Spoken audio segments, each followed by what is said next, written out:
should be coming up soon, right? Everyone must be busy buying things to make their homes more festive now.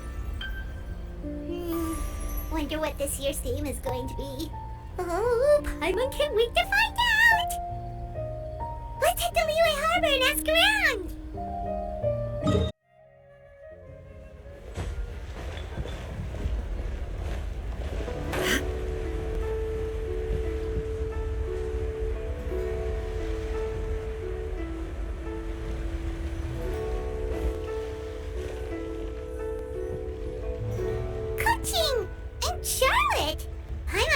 She'd see you two together. Nice to see you again, Traveler and Paimon.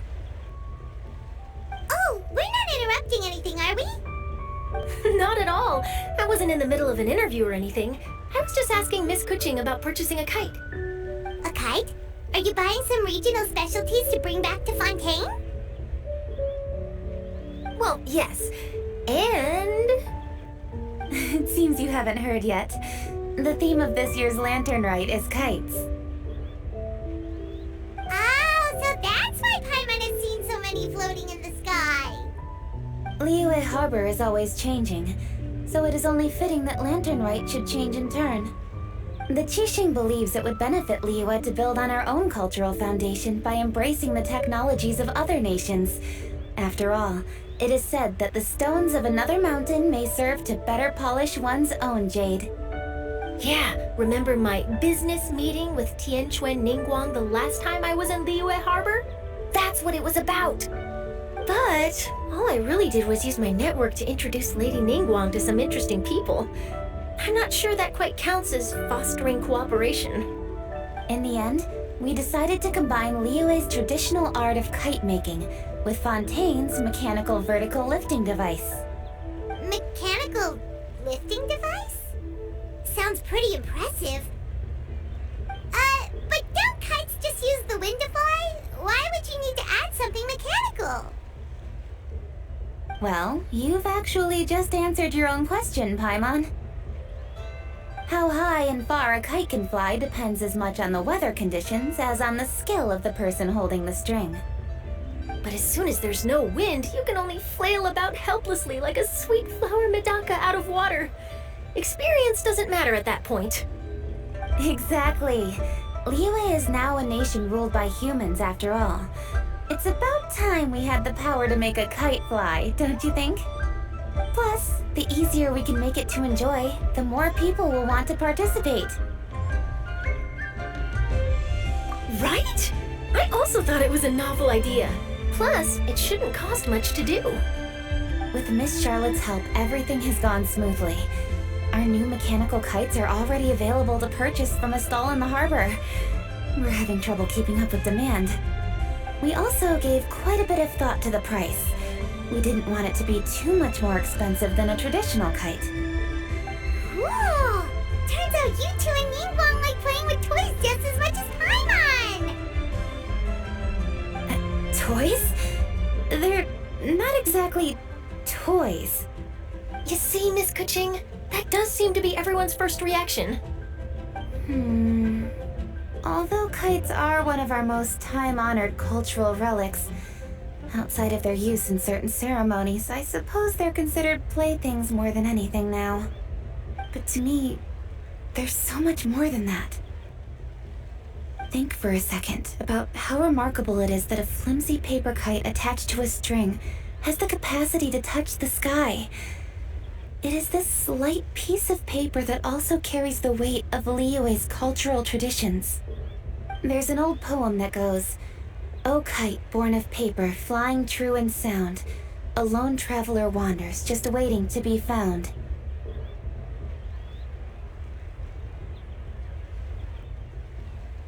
In the past, poets from Liyue used kites to symbolize a feeling of longing, or evoke the peacefulness of idyllic rural scenery. If the people of today can derive enjoyment from this activity, they will not only be more likely to better appreciate the tradition, but also to pass it down to the people of tomorrow. That's the Kuching we know, always thinking 5 steps ahead of anyone else. Well said, Miss Kuching. I've learned quite a bit myself. As long as you're willing to listen, I'm happy to share. I also know quite a lot about the various folk traditions related to kites. For example, whenever a kite blew away, people would say it was the adepti that summoned the wind to take it away as an offering. That way, you can turn an unfortunate event into an auspicious one. What about something more fun? Do you know anything like that? More fun? Let me think. Oh, I suppose we should first talk about how kites are made. It's another one of our precious forms of traditional craftsmanship. My grandfather told me that, back when he was a boy, children learned the art of kite making step by step from their elders. First, you use the thin strips of bamboo to construct the frame. Then, you draw a design of your choice on a piece of paper, paste it onto the frame, and tie on the string. Then, you look towards the sky and release the kite to soar among the clouds. Some people write down certain names or desires on their kites, cut the string, and let them fly free. Others may place particular thoughts or meaning into the design itself. Are certain designs associated with certain meanings? I'm gonna jot all of this down. Well, for example, kites in the shape of a butterfly typically symbolize freedom, happiness, or the desire to break free. Fascinating. What else can you tell me? The scissor-tailed swallow is the most classic design. It symbolizes good fortune and joyful tidings. Different colors also have small variations in meaning. Are these commonly understood meanings and symbols in Liyue? Kind of like the language of flowers in Fontaine. I believe so. Most have probably heard something about it from their elders at some point. If you're interested, Miss Charlotte, I have several books on the topic that I could lend you. They could be a useful reference. That would be a huge help! Great! Looks like I've got the outline for quite the article on my hands. Perfect! We're gonna take a look around. Then I'll show Miss Charlotte to my home for a little while. I almost forgot. The Ministry of Civil Affairs is hosting a kite flying contest on the night of Lantern Rite. If you're interested, you're more than welcome to bring a kite and participate. The rules are simple. Whoever flies their kite the highest and furthest within the time limit will receive a special honor along with a secret prize. I've already prepared more than enough empty film for the event. I can see the spectacle already. Oh, Paimon was on board the moment you said secret prize. Then I'll look forward to seeing your performance. You bet! See you then!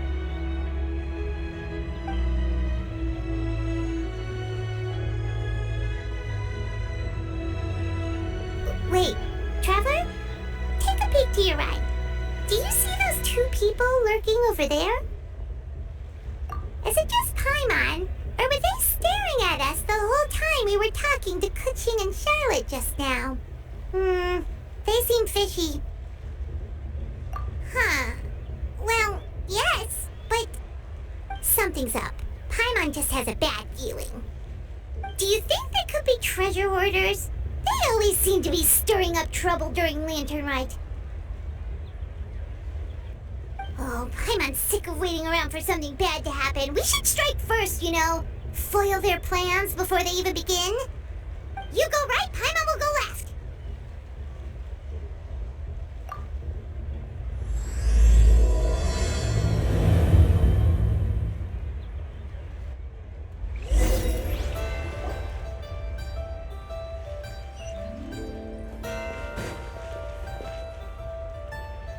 Oh.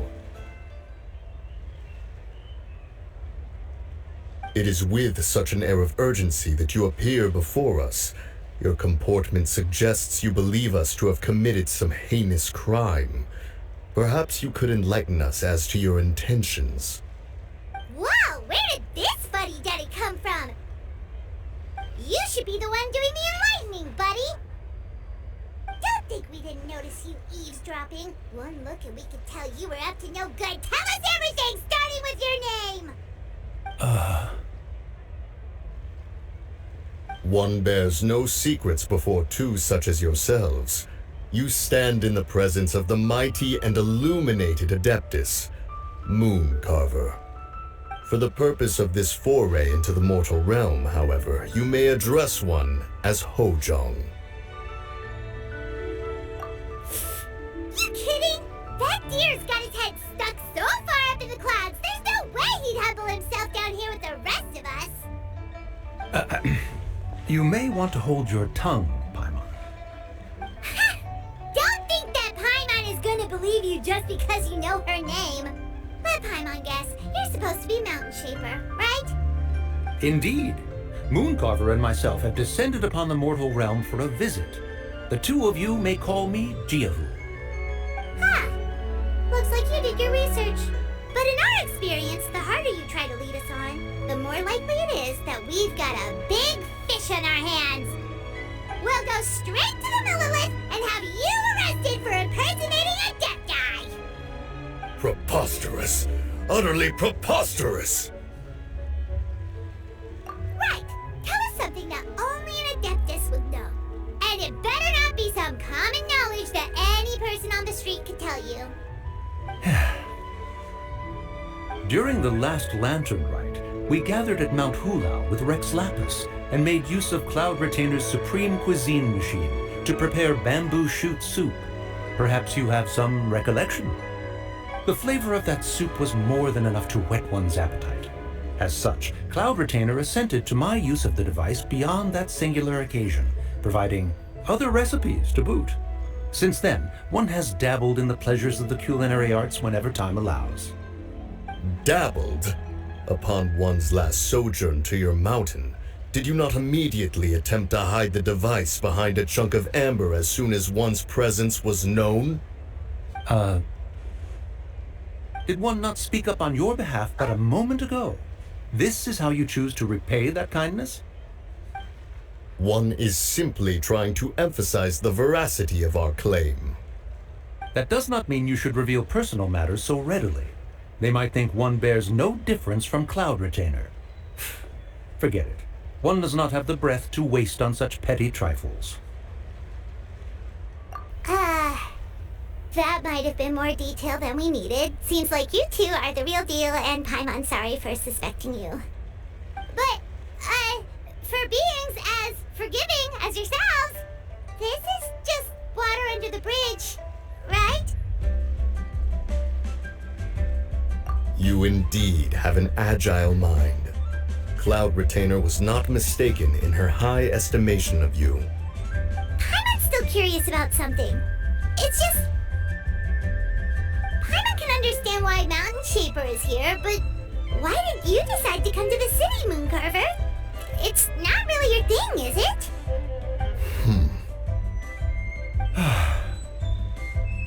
It is but an inevitable eventuality. Long have the mountains remained strangely idle since Cloud Retainer's move to Liyue Harbor. With Lantern Rite near at hand, one would expect Cloud Retainer to provide us with an account of the festivities in advance. Yet to this day, she has failed to appear.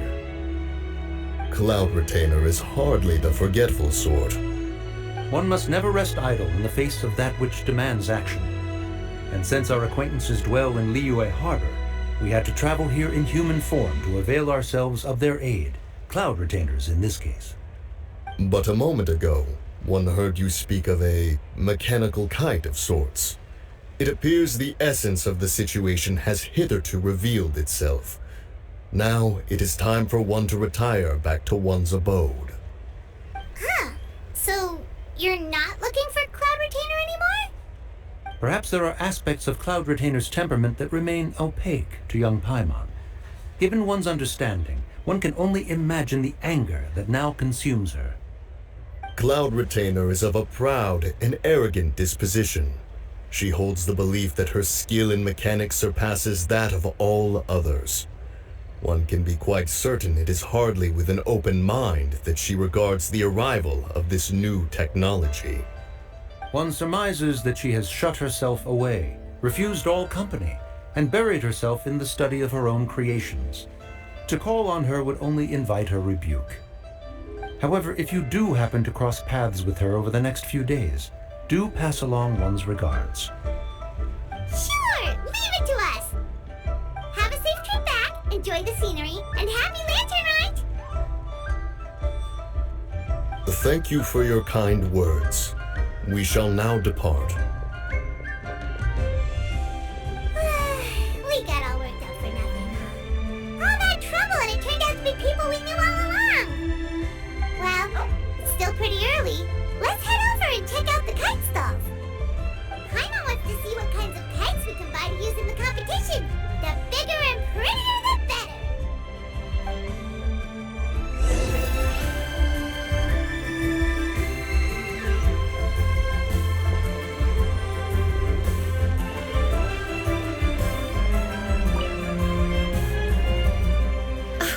Welcome! Are the two of you looking to buy a kite? Would you like me to go over the different designs? Ooh, a scissor tail swallow! And a butterfly! And oh!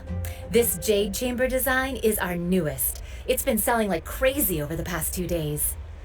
Does it also have a unique meaning? Of course. The jade chamber symbolizes wealth and abundance. The kite bearing its design is said to bring riches in the future to those who fly it.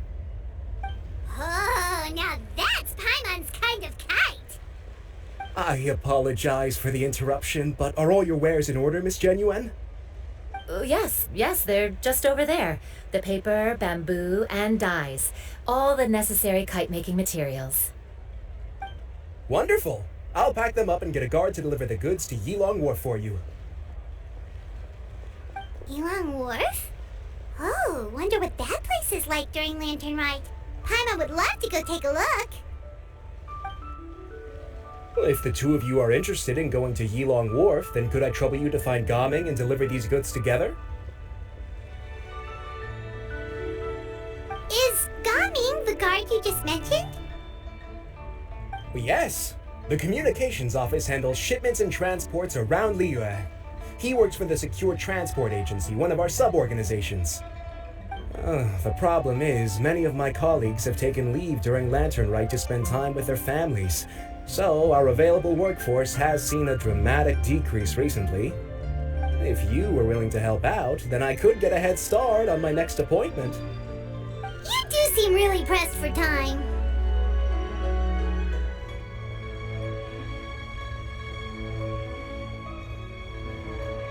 Oh, wonderful! You will, of course, be compensated for your efforts. Now, at this time of day, Gaming should be somewhere in the vicinity. Just follow the main road until you see the head of a Wushu dance costume. Should be on your right. Be sure to come back if you'd like to buy a kite. I'll even give you a discount.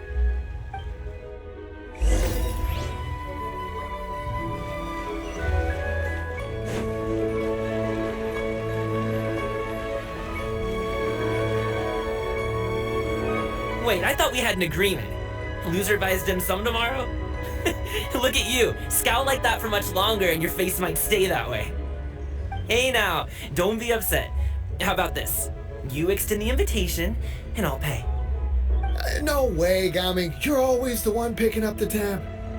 I'm not trying to be a sore loser. I just didn't expect you to come from behind to win like that.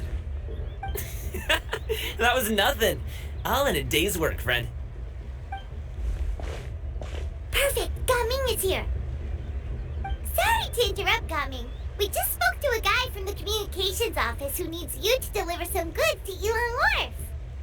Oh, it must have been Longzhou. Looks like I've got work. Gotta go. Sure, go do your thing. Let's have a rematch when you get back. I won't let you win so easily next time.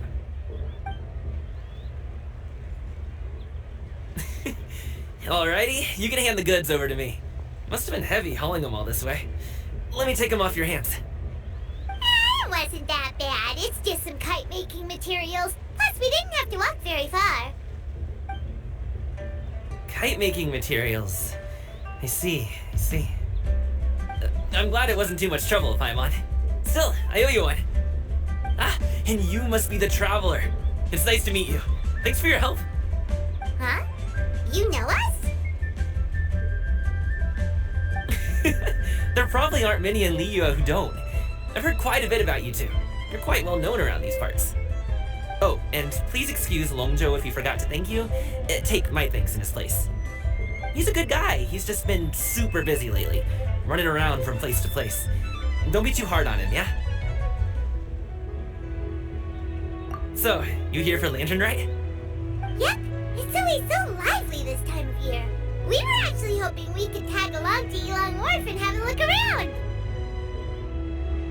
Perfect! We'll go together then. I'm good with directions, so just follow me. Trust me, I know my way around. We can exchange stories, tell jokes, or just chat along the way. Oh, and there are a couple of good places to eat along our route.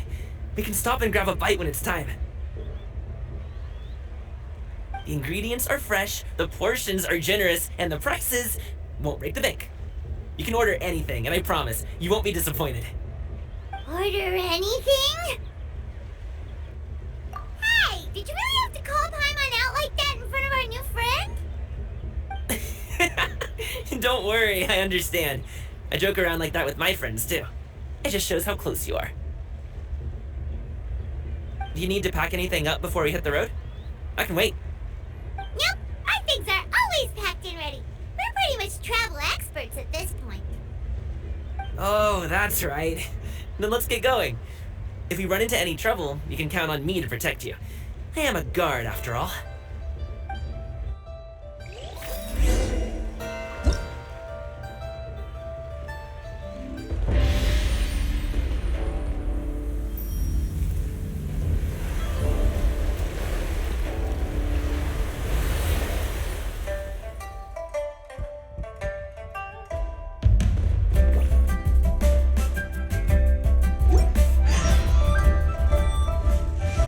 You're back! Jeez, guys, where'd you go? One moment you were there, the next you disappeared. You scared the life out of me. We're so sorry. We were just, it's kinda hard to explain. Fair enough. Well, the mountain road is pretty hazardous, and it's easy to get lost in the fog. So from here on out, stay close to me. Got it! Let's keep going!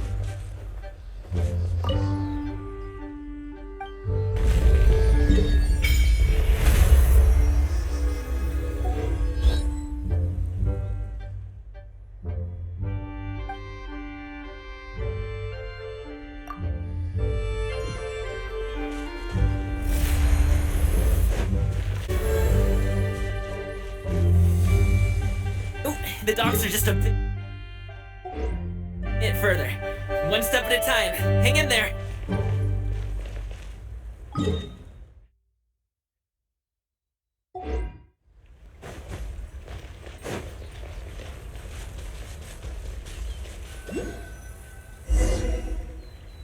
Wait! Get behind me. I'll handle this.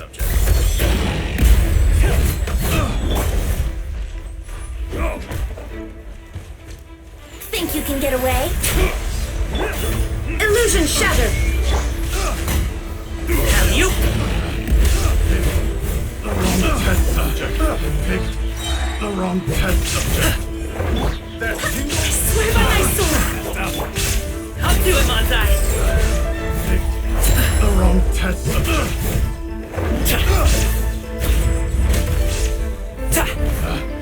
Picked the wrong test subject. Shudder! There is no escape! Finally done. Seems like we really can't go anywhere without running into treasure hoarders, can we? Yeah, it's not uncommon for deliveries to get intercepted. That's why this job needs guards like us. Paimon was impressed by your moves back there. You seem like a real pro at your job. Oh, that's not a skill I learned on the job. It's just a hobby. Have you ever heard of wushu dancing? Really? Wushu dancing is famous in Chunyu Vale. Performers might be invited to promote the opening of a business or to spread good fortune during a holiday season. But I must admit, it has nothing on the popularity of the Liyue opera. I'm also well aware that people in Liyue Harbor aren't exactly jumping at the chance to watch wuxia dancing, so it's not something I do full-time. Huh? You have 2 jobs? How do you have the energy to do all that? It's not that tiring. You just have to take a rest. Ah, Paimon gets it, so you must sleep a lot then. Not really.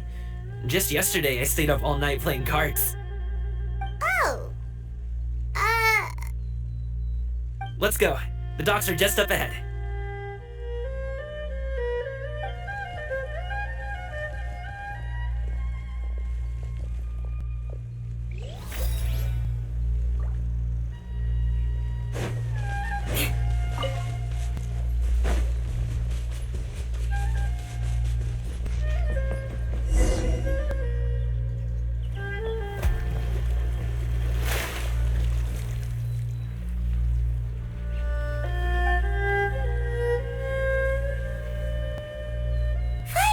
We can rest. Ooh, Paimon's shoulders are so stiff.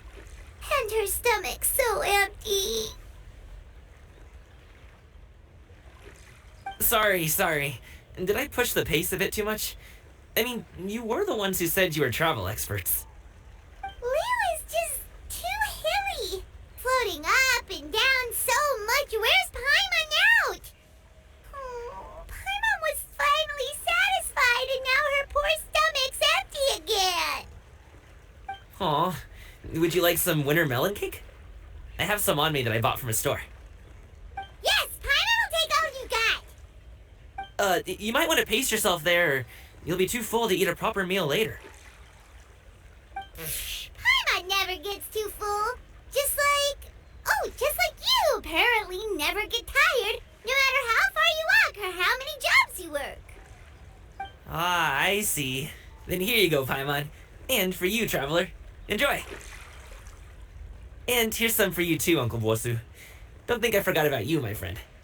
I'll just set it to the side here for you.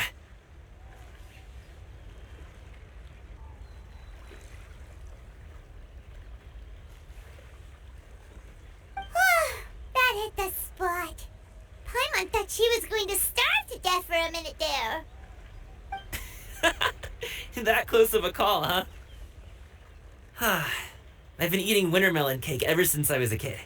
You can buy them from all sorts of places, whether it's a small vendor on the side of the road or a big restaurant in the city.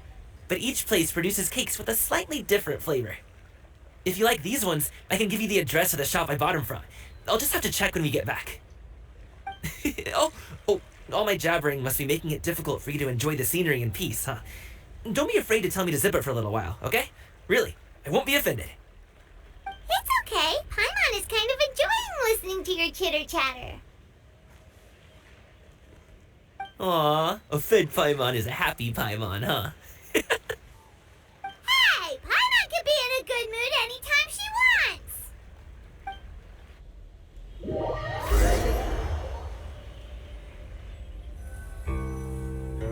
Need some fresh bamboo for this.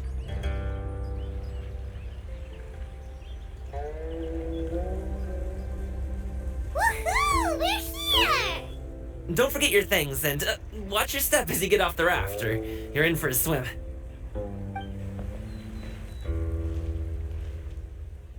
Thanks for the ride, Uncle Bosu.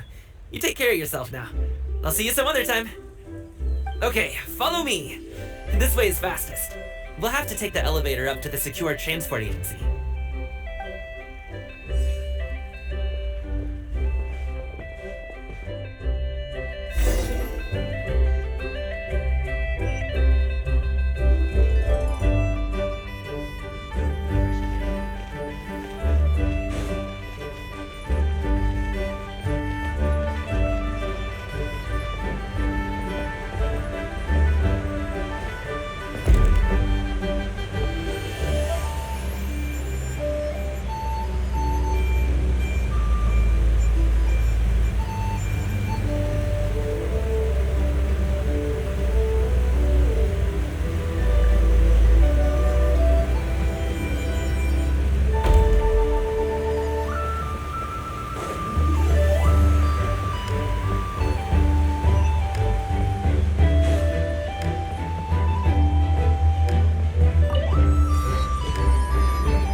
Well, how should I put it?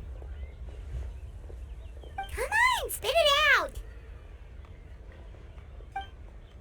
Do you see that group of people over there? Those are my relatives. Wow, you sure have a big family. Once they start buying things, they won't stop perusing till it gets dark. This is bad. They're your family, not your arch enemies. What's there to be afraid of? Unless... Oh, did you do something horrible to them? No, it's not that. I'm just not that good at dealing with my family. It would be best if we could steer clear of them. I'll explain more when we have the chance, but right now, we've got a job to do.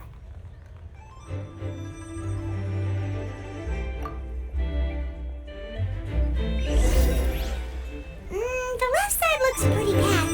Let's go straight. Slow and steady wins the race.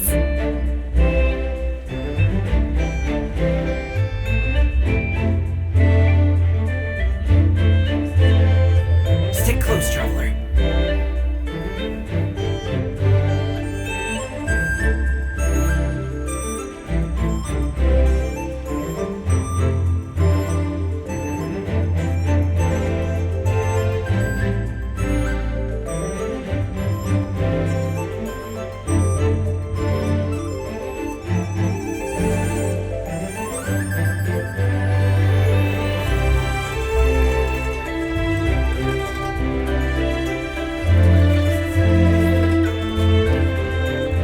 Let's wait here for a second.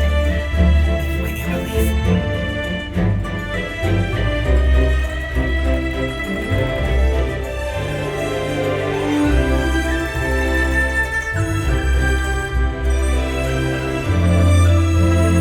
She's gone. Let's go.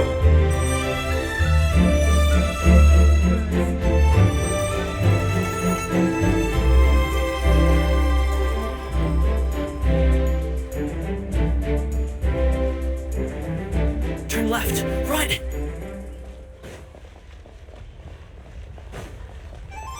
To the right and... Wow, you guys are good. I'm impressed. That was nothing. It was a piece of cake. Oh, winter melon cake to be exact. You really liked it, huh? Ooh, you know what? I'll buy you a whole bunch and pile them so high you can swim in them. As long as you don't wind up drowning, Paimon. Hey, Uncle Drugoi. These are my friends, the Traveler and Paimon. They came to deliver some goods with me. So, I guess I'll go ahead and take these over to Uncle Yongzan then?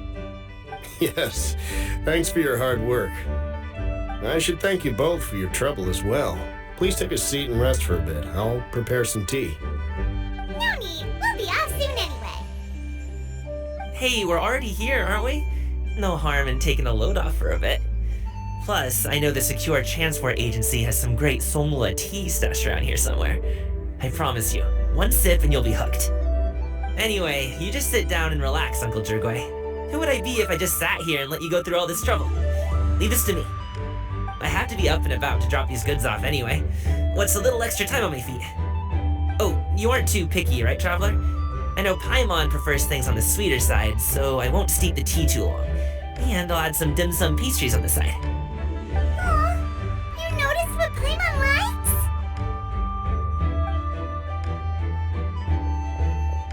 How long have you two known Gami? Oh, not long at all. We just kind of tagged along on his trip to Yulong Wharf. He's just a super welcoming guy. We became friends, you know, just like that. That's just how he is. He's the attentive sort. Really knows how to look after his own. A while ago, one of our guards had to take off work. Said his joints were hurting due to the rain. Gaming personally went all the way to Boo Boo Pharmacy to get some medicine for him from Dr. Baiju, then traveled through the night to deliver it back to him. That young man has such a good head on his shoulders. How can anyone not love him? I mean, there is his dad, but, well, ask anyone else. And Uncle Yongzan says he doesn't have the personnel to spare for this delivery right now. So what do you think, Uncle Jirgwei? Should I go ahead and deliver it instead? It feels like we've troubled you enough already. It's kite-making materials, though. Could be for a kid. I'm sure the sender wants it delivered before Lantern Rite. Oh, by the way, here, have some tea.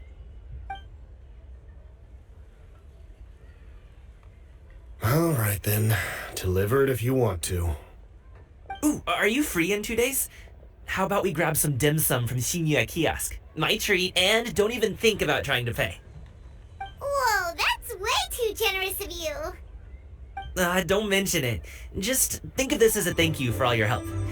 Besides, the thing between me and my family, it's a long story. It might take some time to tell. Sounds good. Paimon never says no to free food. Alright, then I'm off. See you in 2 days.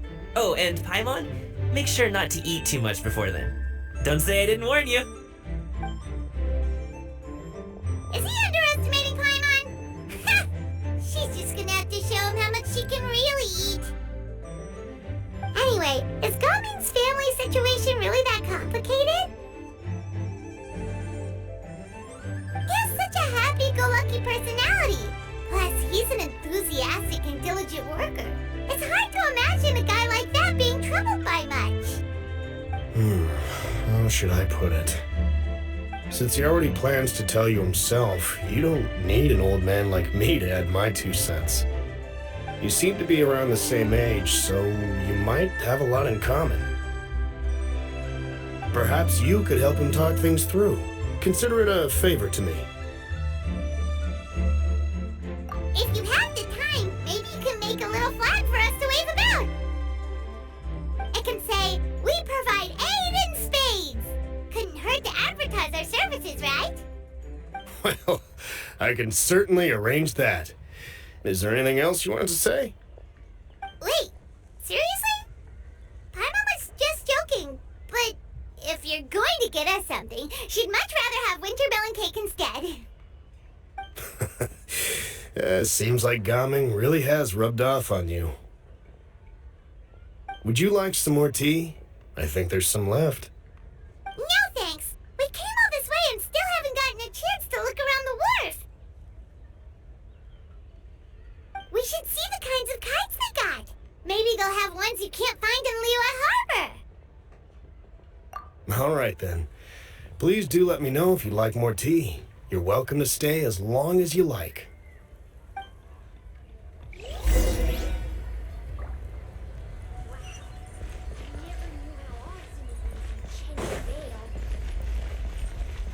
Only with solid practical training.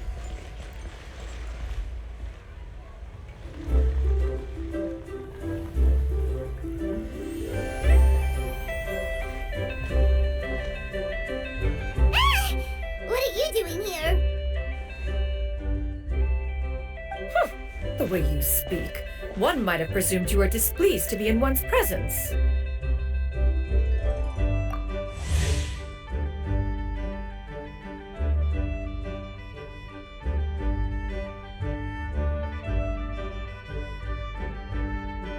Take note, Paimon.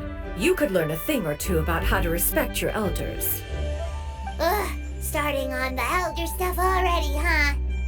Shouldn't you be back in your cave tinkering away at some kite-related thingamabob or something? What brings you out here? And what's with that huge box next to you? Ah! Paimon gets it. You're here to do some shopping, aren't you? And what of it? The Qixing's decision to integrate Fontanian technology into said kite-flying competition is of no consequence to oneself.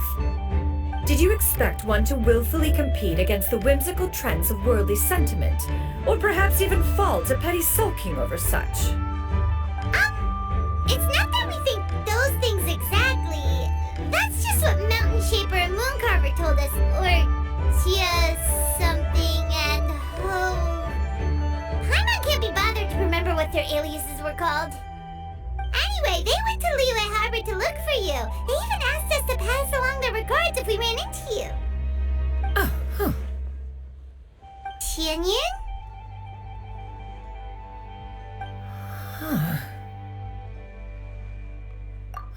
It appears time has quite flown since one's arrival in Liyue Harbor. How could one have forgotten about those 2 old fossils? One shall have to bring them back some divine herbs to atone for this slight. Nay, given that one has ventured all this way to Yilong Wharf, tea would be more advisable. A great thought has illuminated one's mind once again. One is reminded that certain purchases have yet to be made. Perhaps you two could wait here whilst one performs this task. It'll be but a moment. Huh? Wait here? You really just gonna ditch us here to watch your stuff? Oh, that woman really just does whatever she wants. Hey, not you too, Traveler! Oh, all this Paimon ditching is super not appreciated. Just come back soon, okay? Paimon doesn't want anyone to try and steal his stuff. Welcome. Please have a look around. We only sell teas of the finest quality, sourced directly from Chaoying Village. Might I recommend the Songlo variety? It's one of our specialties. Now, that sounds promising. One will bring some back for those old fossils, and all will be well. 2 boxes will do. Wonderful. By the way, we're actually running a special Lantern Rite promotion. Buy 3 boxes, get 10% off. 4 boxes will net you 20% off. 20% off 4 boxes. This merchant strikes a fair bargain. One might as well give some to Morax and Ping too. Then 4 shall suffice. I see. Are you intending to give these as gifts? If so, perhaps I can interest you in these exquisite gift sets. Buy 10, get half off. Look at the magnificent design, and the red ribbon gives quite the festive flair, don't you think? Such a gift would be sure to impress any lucky friend or family member. 10 boxes. Seems rather excessive.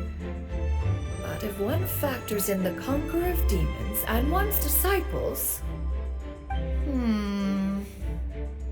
10! A nice round number, don't you think? Of course you do. I'll even shave a little extra off the price for you. That is agreeable. One will, I will have these boxed up then. Of course, right away. I see you have quite the eye for fine items, mademoiselle. Perhaps some of my wares might also be of interest to you. I'm a toy merchant from Fontaine. You'll get nothing but the finest and most intricate clockwork toys Mora can buy here. Each one sure to be a source of endless amusement.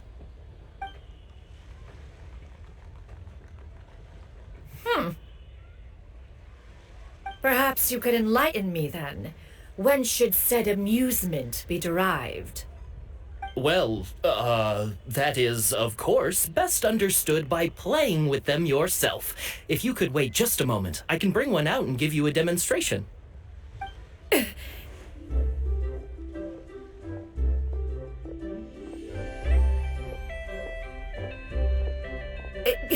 There is no need for that.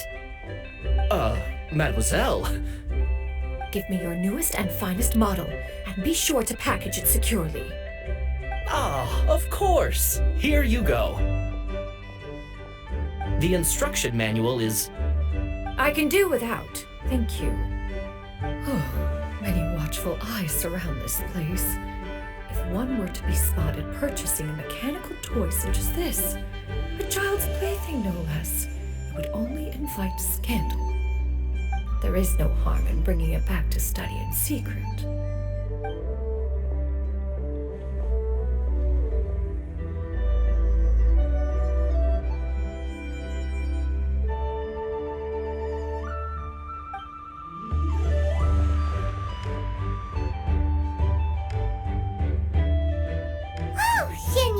Did your shopping go smoothly? Naturally. One may not delight in social interactions, but that does not mean one lacks said faculties.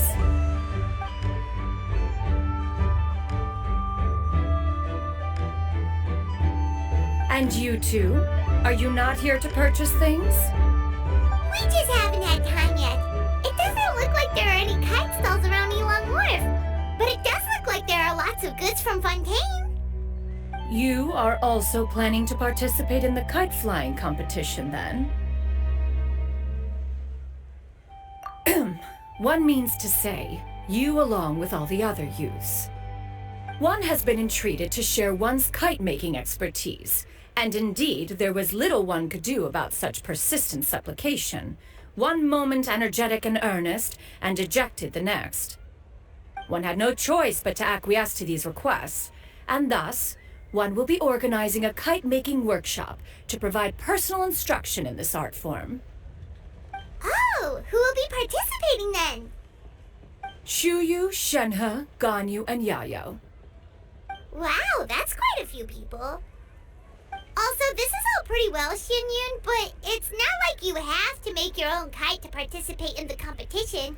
You can't just buy one ready-made and call it a day. Ha!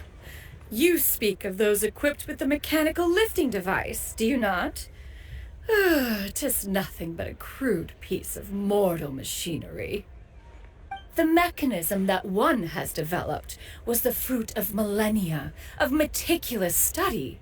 Let us not speak of the source of the mechanism's power, but rather its structure.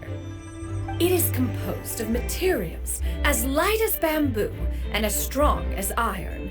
This composition grants it the lightness of weight to ascend into the sky and the durability to follow the wind for many a mile. It is built with a series of intersecting rods that... Never mind. It is unlikely the two of you will understand, even should one expend the effort to explain. One is better off saving one's breath. It sure seems like you want to talk about it, though. So, will you be attending the workshop or not? Huh? Wait, you've been trying to invite us this entire time? All right then. No need to prepare the materials in any case. One has it all sorted. Arrive at Mount Outsong in 2 days. I shall be expecting you around midday. Are you leaving? Don't you want a guard to help you with that big box of yours? Surely you jest. One goes as one pleases. For what reason would one need to rely on another?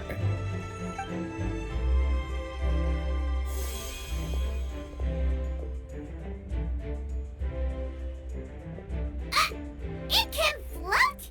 What kind of invention is that? One calls it the floating toting device.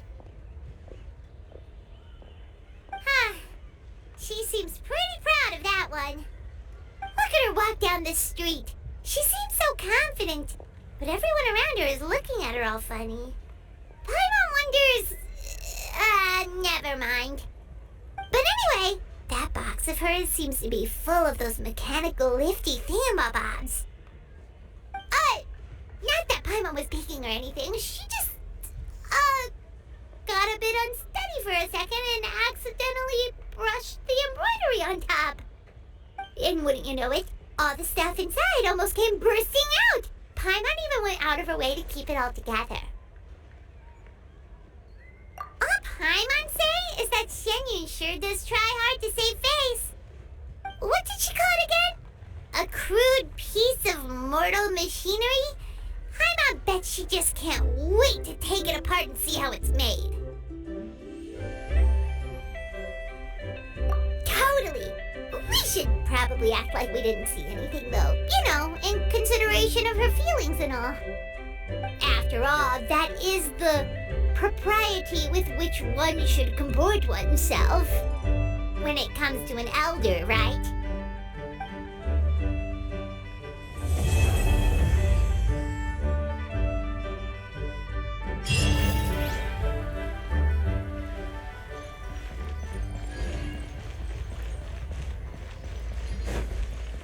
I'll teach you.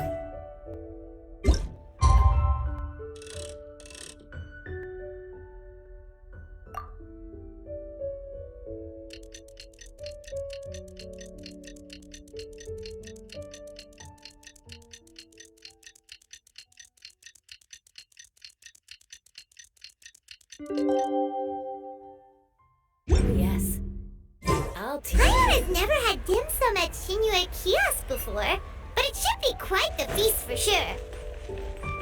Ooh, and that's Paimon's stomach right on cue telling her it's time to go find Gami. Let's go!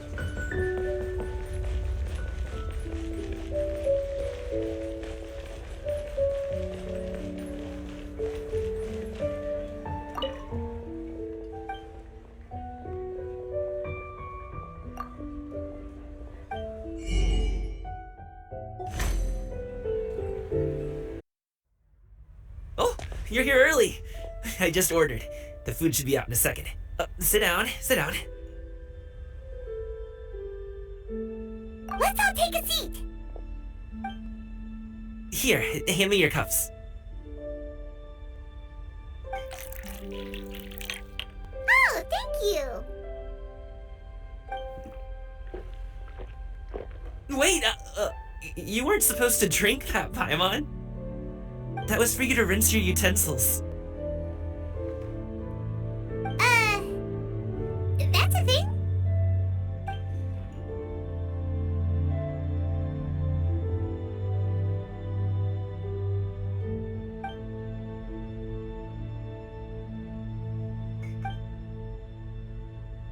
Wow, so much delicious food.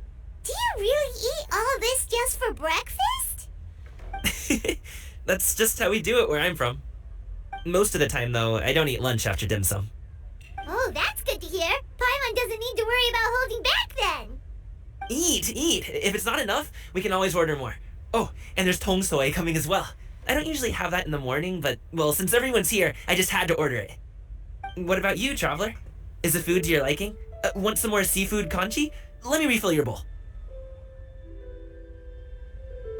Paimon's gonna take you up on that. Fill it up nice and full and make sure she gets a few extra shrimp. Thanks!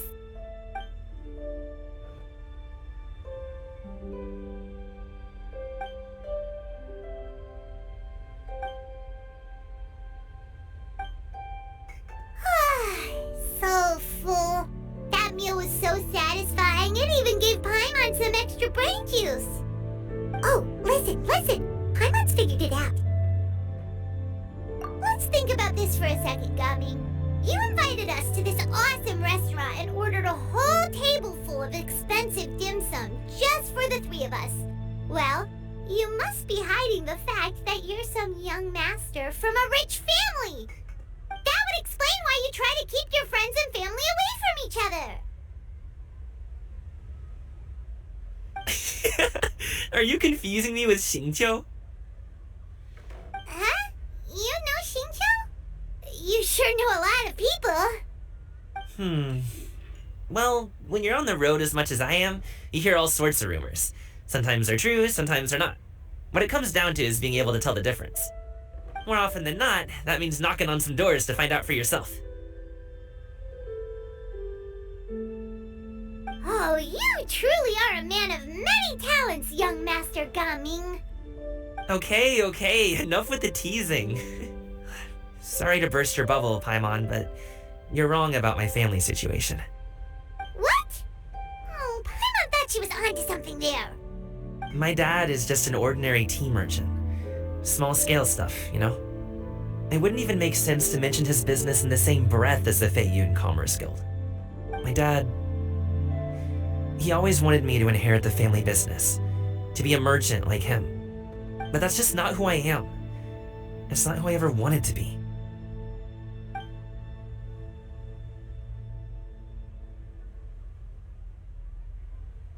Have you ever talked to him about it? You know, about your interests and aspirations and stuff. Of course I have. I told him I wanted to be a wushu dancer. That I wanted all of Teyvat to see what I could do.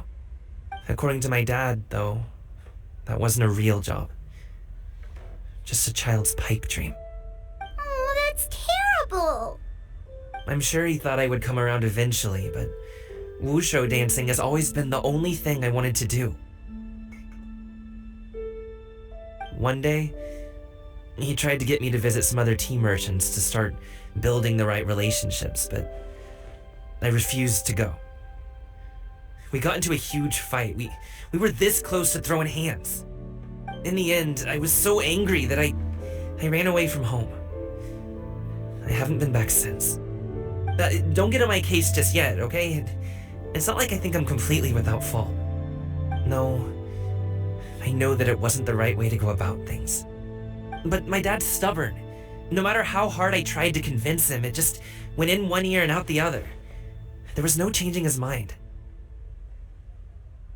I knew talking would only get me so far, but if I made it big in Liyue Harbor, the results could speak for themselves. Coming. But I'm sure you both already know how that's going. Wushu dancing's just not that big in Liyue Harbor.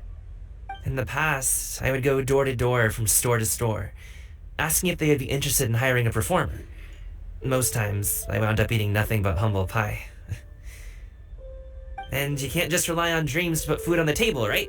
So, I found a job as a guard to make some money. And now I have enough to get by and then some. Still, change takes time. Gotta take it slow, you know? Paimon understands. Okay, enough of all that serious talk. Our tea's getting cold. Ooh, let's do something fun this afternoon. What do you say, huh? I'll organize. Actually, we kinda already have plans this afternoon. We told Xianyun that we would go to her kite-making workshop. Oh? Are you interested in kite-making, Gaming? Oh, no. It's just that I happen to know Auntie Xianyun.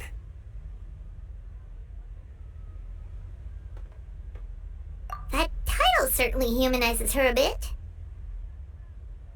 Oh, I know that she's an adeptus. I met her during a delivery once. But hasn't she been in the city lately?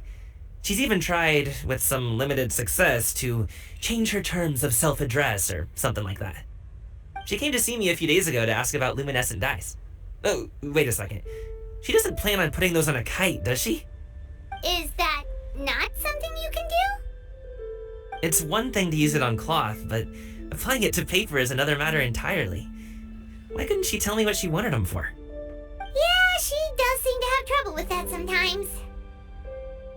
It would be such a shame if everyone worked so hard on their kites only for them to get ruined in the end. Okay, I'll go with you. If Auntie Xianyun wants to use those dyes on a kite, the formula will need to be changed. Great! The more the merrier!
I have some mint oil.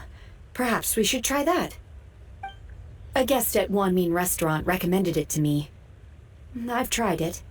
Its stimulative effects are much stronger than what can be achieved from chewing on mint leaves alone.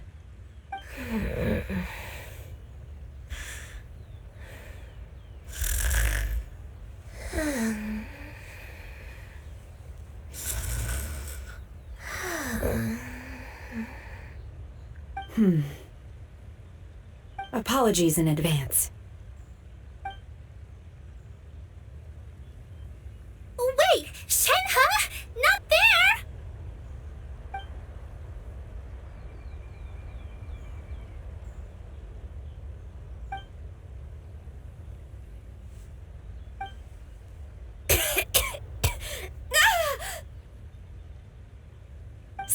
It worked. She's awake. Are you okay, Ganyu? Do you need some water? Or maybe something to eat? I'm fine. I just feel chilly all over.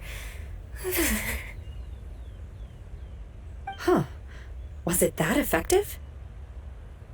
Chilly, huh? Master always says a cool head leads to a calm heart. So, does this mean that heat's what we need to help you, Ganyu? Paimon doesn't think that's what the expression means exactly. I feel a bit better now. Was I asleep? Must have been around the time I usually take my midday nap. Did you not sleep last night? That does seem to happen to you often. Perhaps you should come work at Wanmin Restaurant with me. We get off at 10 on the dot every night without fail. I could never. I'm sorry. I seem to have missed your name. You are... Me? My name is Gaming. I work as a guard for the Secure Transport Agency. Gaming. The name sounds familiar. I believe I've heard your name mentioned around the Ministry of Civil Affairs. People tell me you're an extremely enthusiastic worker, and you are very generous with your help. Well, you know me. Or, I guess you don't. My name is Ganyu. This is Shenhe, and this is Yao Yao. It's an honor to finally meet you all. Oh, you must be here for Auntie Shenyun's kite-making workshop, right? Yes. I have neither made nor flown a kite before. As long as Master is willing to teach, I am willing to learn. Me too! I want to participate in the kite flying competition with my best friend! Plus, it's more meaningful if you make the kite yourself, right? Your best friend didn't come with you? Well, Chi-Chi's been super busy helping Dr. Baiju lately. I'll meet up with her later and give her a huge surprise. Oh, I also brought bandages and ointment with me today. It's easy to cut yourself when working with bamboo, so I thought I should come prepared. Wow, you're really thoughtful. As for myself, I'm afraid I lack some of my companion's enthusiasm. I was originally planning to buy a ready-made kite and just enjoy the festive city atmosphere with everyone. But Cloud Retainer is always going out of her way to look after her juniors, wanting us to have the best there is. She always puts us before herself. It was so thoughtful of her to arrange this workshop, so I simply couldn't let such consideration go to waste. My motivation for being here might be a little different, yes, but I'm ready to put in just as much effort as everyone else. Well, we're all here, but where the heck is Shenyun? Shouldn't she be here by now? Who is it that speaks of oneself in such an ill-tempered tone? Oh, come on! You clearly heard Paimon! Master stopped to buy grilled tigerfish to share with everyone. Come get it while it's still warm. Oh, Paimon, sorry, Miss Illuminated Bird! Paimon always knew you were the smartest, coolest, and prettiest Adeptus. Someone as wonderful as you is sure to have brought enough for Paimon as well, right?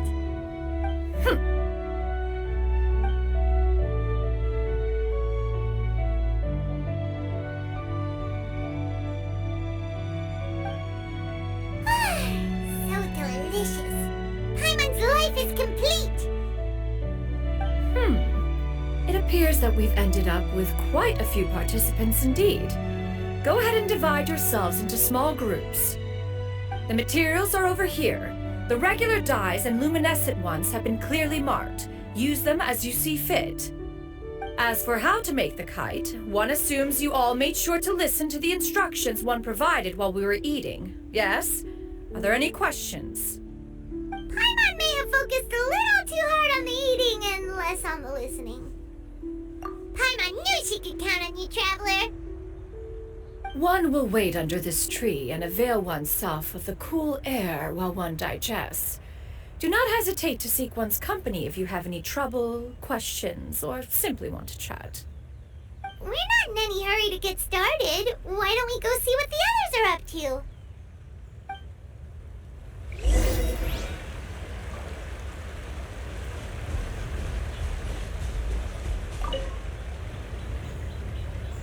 Auntie Cloud Retainer, look! Am I doing it right? Very good. Your frame is nice and sturdy. This design, is it a finch?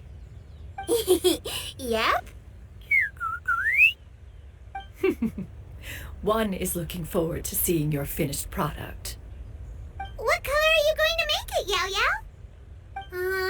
I haven't decided yet. If I make it blue, it'll be more like my friend.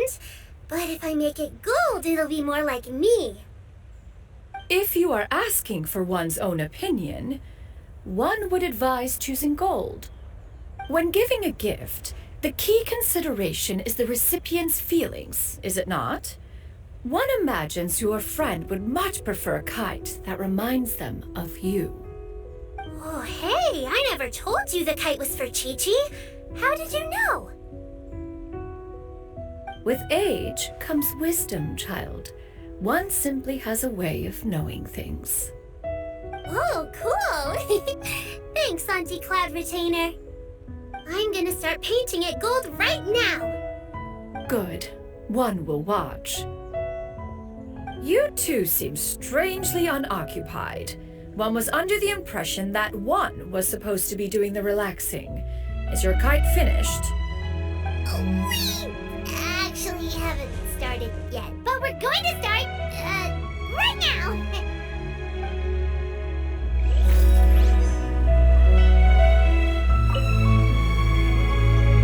Hey, Gao-Ming, want to team up? Huh? I have to participate? I thought I'd be done for the day after adjusting the dye formula. You're that unenthused by kite making, huh? That doesn't seem like you. No, it's not that. It's just...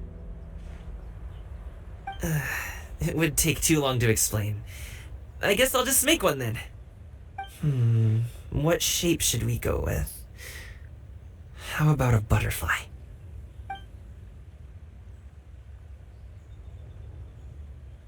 What do you think, Shuyu? Is there a particular design you want? I want a swanee!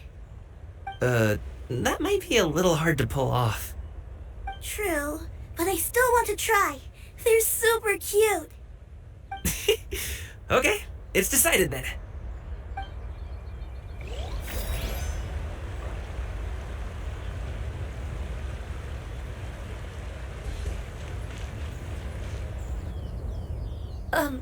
Shenhe, it would be great if you could refrain from putting things on my horns from now on.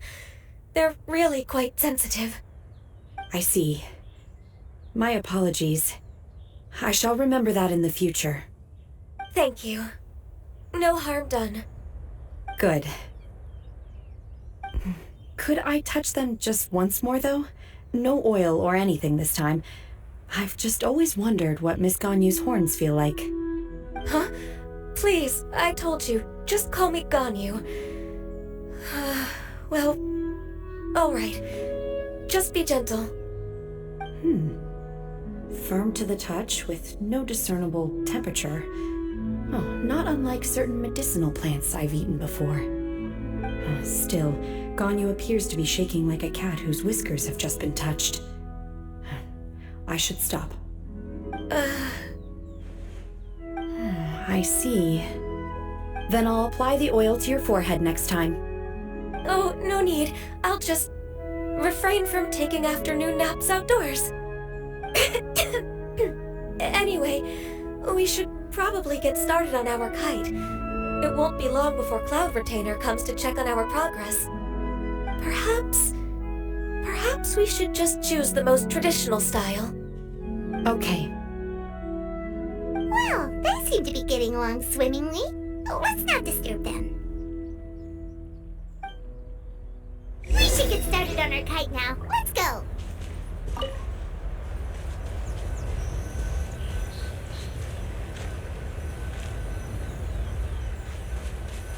Blade work? First, we have to decide on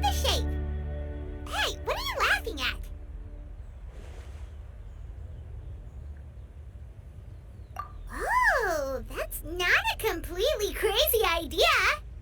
If nothing else, a paimon-shaped kite could at least make sure you never get lost on your travels and always find the tastiest food and funnest things to do wherever you go! Maybe we're not exercising enough artistic license. Ooh, we should exaggerate this a bit. How about this? The word paimon means the guardian angel of travelers!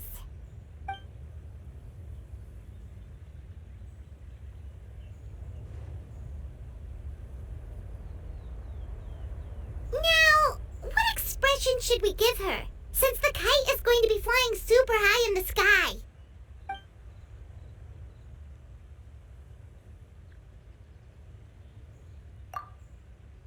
Ooh, like this? Ooh. The title of champion kite flyer is mine!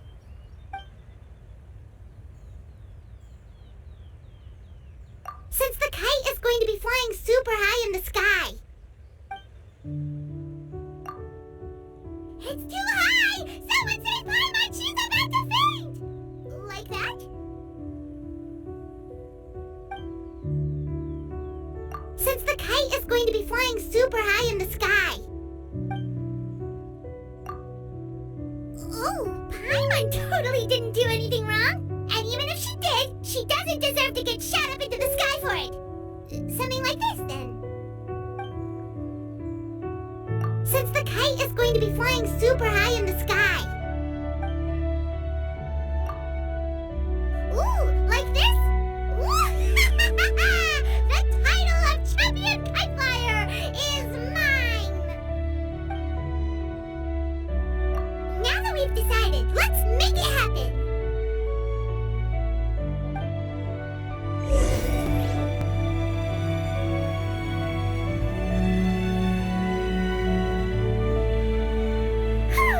It's done! Paimon has to say, Kite Paimon might even rival real Paimon in terms of cuteness. Now we just have to attach the string, right? All right, gather around, everyone. Oh, Shenyun's calling us!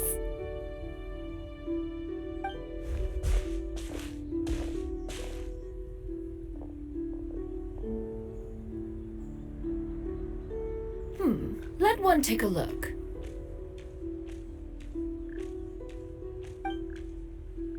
Wow! Ganyu and Shenhe made a scissor-tailed swallow! It's so pretty. Yep. The coloring makes it look a lot like Master. If the tail wasn't split in two like that, it might even be a spitting image. If you look closely, there are a few spots where the colors go outside the lines. Did you doze off while painting it, Ganyu? I did the painting. I stared at the paper for quite some time, but I simply could not recall the coloring of any bird. Except Master. Or should I say that I'm too familiar with her crane form? Even when she stands before us in human form, all I can see is blue and white. Oh, well, now that you mention it, Paimon can see it too. Exactly. So I simply closed my eyes and painted from memory. No way. You can paint with your eyes closed? Wow. The disciples of Adepti really are something. You are most filial, Shenhe. One is flattered by the likeness. The Swanee that Gaming and Shuyu made looks very majestic. I'm sure it'll look even more impressive as it soars through the sky. The eyes and ears glow in the dark, so you're sure to see it at night. Your golden finch is cute too, Yao Yao. It's all thanks to Auntie Cloud Retainer's guidance. What about your kite, Traveler? Ta-da! Here it is! Its self-important countenance bears a striking resemblance to that of its namesake. It makes her look like she's already won the competition. Well, that's gonna happen one way or another. Is that The Jade Chamber? Oh?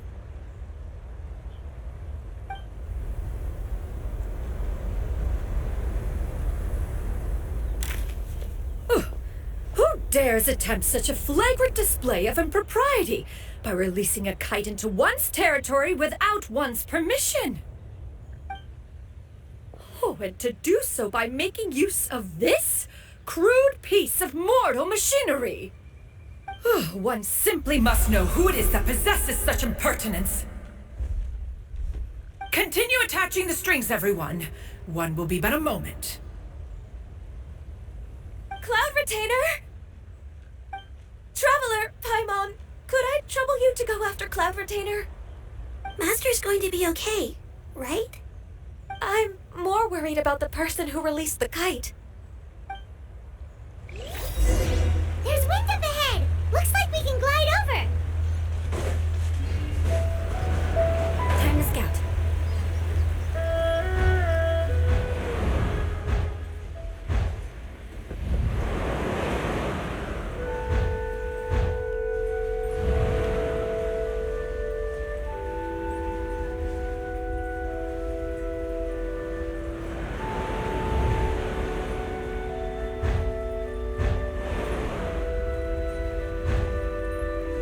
It's right there!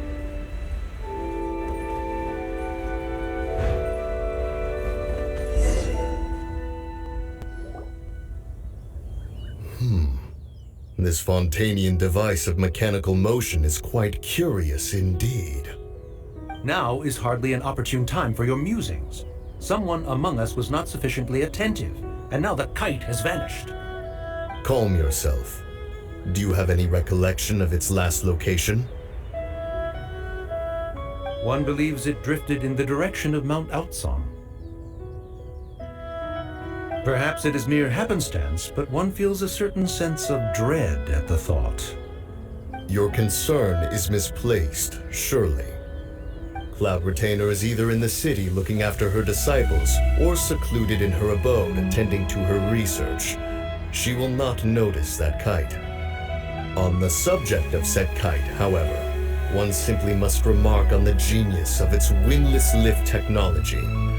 One cannot help but surmise that its ingenuity rivals that of Cloud Retainer's creations. Still thy tongue. If Cloud Retainer were to hear you profess such a thing, we can both say farewell to any further use of the supreme cuisine machine. One presumes that this kite belongs to you. Huh? Regard the situation with which we are now confronted. This is all your fault. One's fault? One seems to recall that releasing the kite was no solitary endeavor. Say something, Mountain Shaper. Surely you can think of something to appease her. Further explanation shall only fan the flames of her wrath. It would be better to stay silent and retire at the earliest opportunity. We can hardly avoid her forever. That may suffice during Lantern Rite. But what about the Moon Chase Festival? Sooner or later, she will discover our true identity. Hello? Go retrieve the kite. Absolutely not. You retrieve it. That is not our kite. Oh, so an adeptus such as oneself is mistaken then? Ah, you're an adeptus? Please forgive us for any impropriety. I truly possess no inkling of who could have released a kite into your esteemed domain. Pray, who could be responsible for such wanton behavior? Verily, verily, we were but delighting in the surrounding scenery. This locale is home to such exquisite... mint! Well, and if that's all, then we'll just be on our way. We finally caught up. You sure do fly fast in your illuminated bird form, Tianyan. Mooncarver? Mountain Shaper? What are you doing here? You! Okay, now Paimon's getting a weird vibe. Did she say something wrong? is of no consequence. Long has one seen through their disguises. One was simply curious as to how long they would keep up the act. Then you are not angry? How could one feel anger at the sight of two old friends enjoying themselves? One is also well aware of how enticing these city novelties can be. We were simply consumed by a fit of festive spirit. Seldom do we get the opportunity to partake in the delights of the times. However, we are far from being as adept as you in matters that require a deftness of hand. No worthy kite could be born of our own making. Thus, we could only take the convenient route, so to speak. Your prowess in mechanics is unparalleled, Cloud Retainer. You wield the wind and waves themselves. Your singular talent stands unmatched across the land. Of this, we are well aware. One has guests to attend to. We will have to convene again some other time. Traveler, Paimon, do try to keep up. We're leaving already? All this flying from place to place is wearing Paimon out.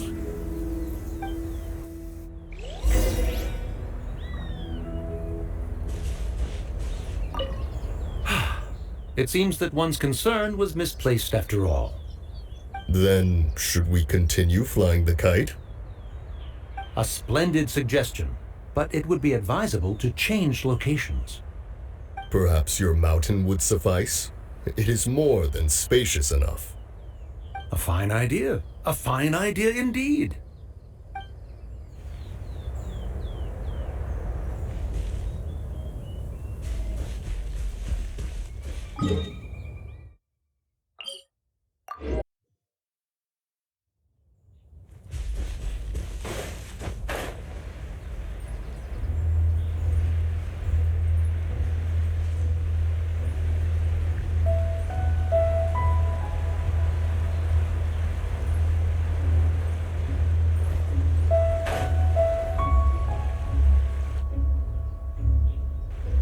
They're back.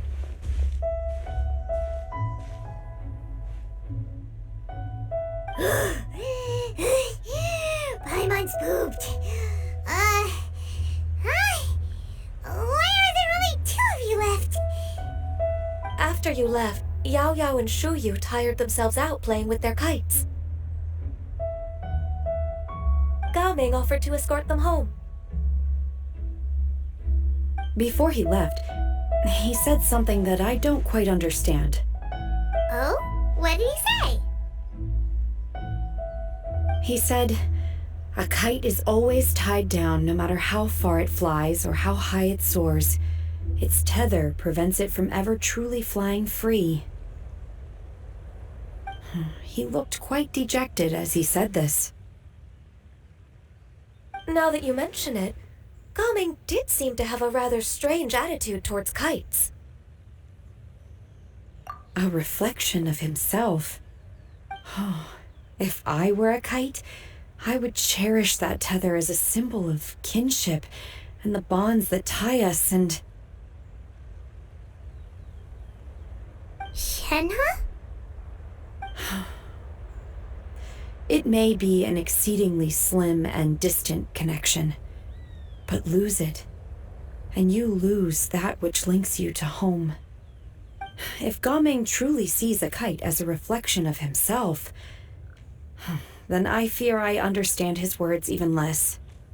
Well, people often have different points of view depending on their mindset and experiences, right?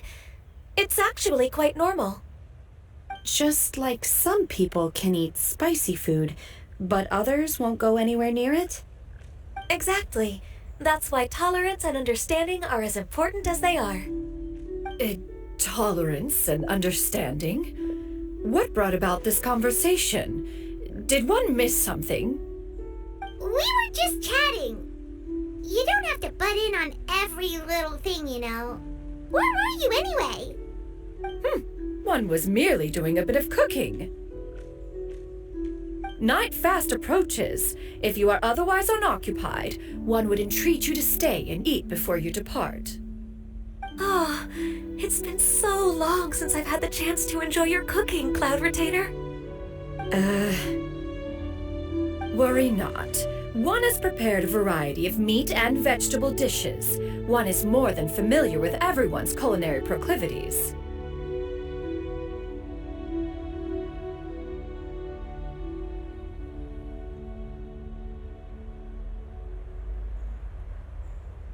Shenhe, Ganyu, come with me. Whoa, what's with all the secrecy? You're not trying to play favorites, are you? If you're ready to serve the food, we can help too.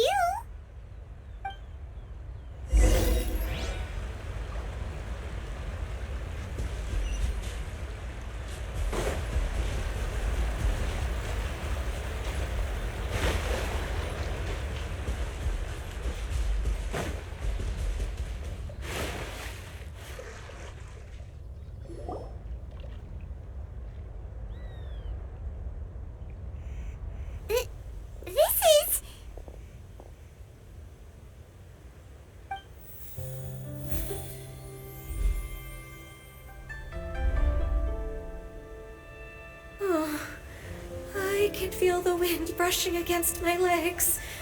This is a bit embarrassing.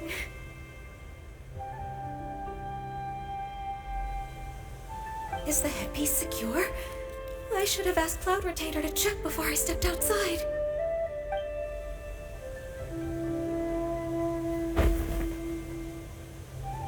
How do we look? Huh?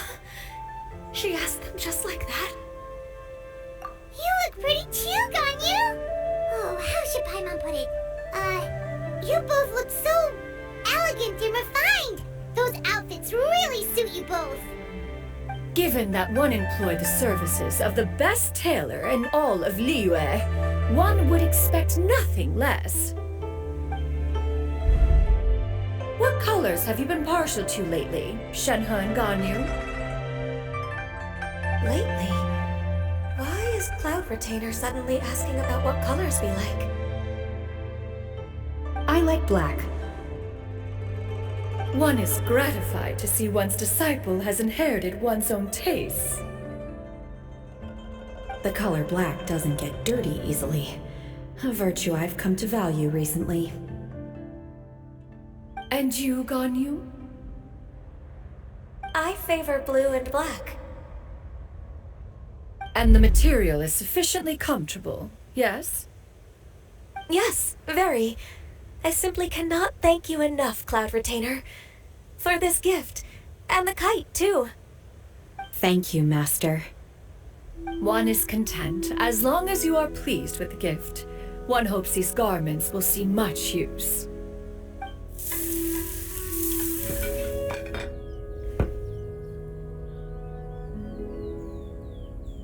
Seems like your supreme cuisine machine is just getting better and better, Xianyun! This golden crab's particularly good. The shell's deliciously crunchy, and the meat inside is so succulent and sweet!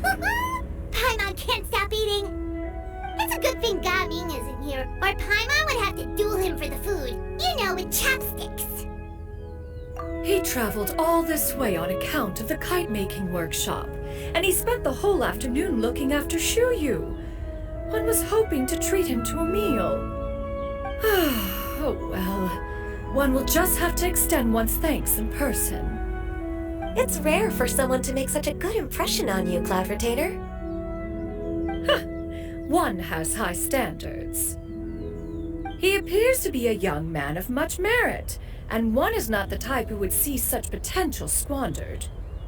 It appears that he wishes to break free from the kite string that tethers him. Kite string? Huh. What strange metaphors you speak in, Shenhe. Ever since you returned from one mean restaurant, your turns of phrase render one at quite the loss. Where do we even begin? Oh, do you know about the conflict between Gaming and his dad, Xianyun? One has only heard that the two are not on good terms. He ran away from home and hasn't been back since. months. Oh? Ran away, you say? Oh. One believes we would all benefit from a more thorough retelling. Start from the beginning. Oh, okay. Paimon just hopes he won't mind. What? This shall not do. Lantern Rite fast approaches. We must make haste. As one was contacting various tailors around Liyue, one could not help but be reminded of Menogias. He possessed a singular talent for clothing design. He had an exquisite eye, not just for fabric selection and color pairing, but also for what accessories could best accentuate a garment's overall styling. At a gathering of Adepti, Bonanis once complained in secret to some of the ladies in attendance that the skirt Menogias made for her was too long and impractical, lamenting that it would only hinder her in battle.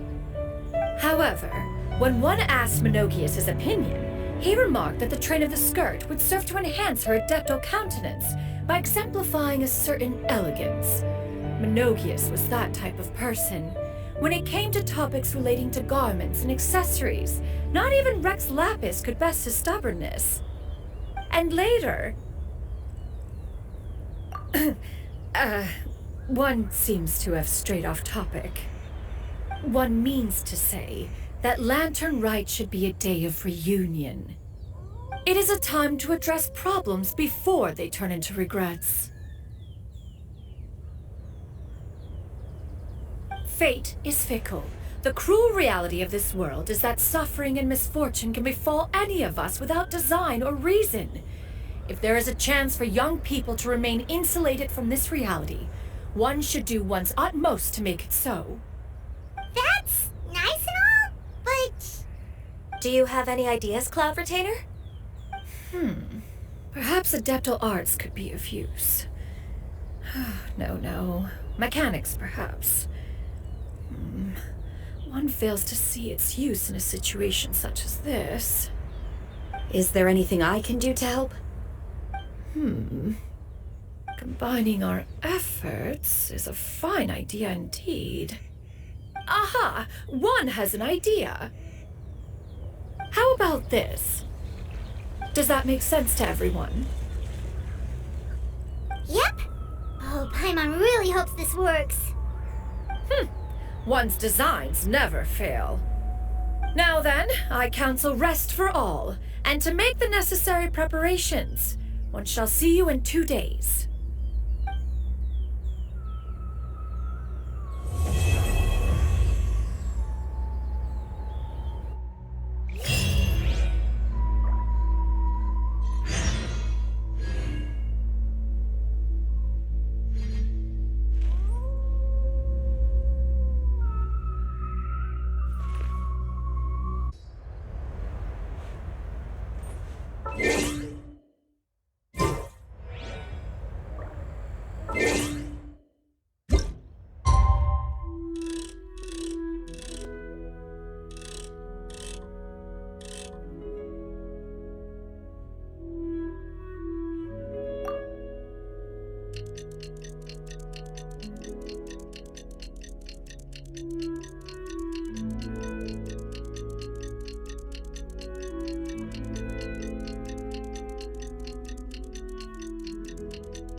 It's time to carry out the plan! Let's go find Gaming! Hope everything goes well.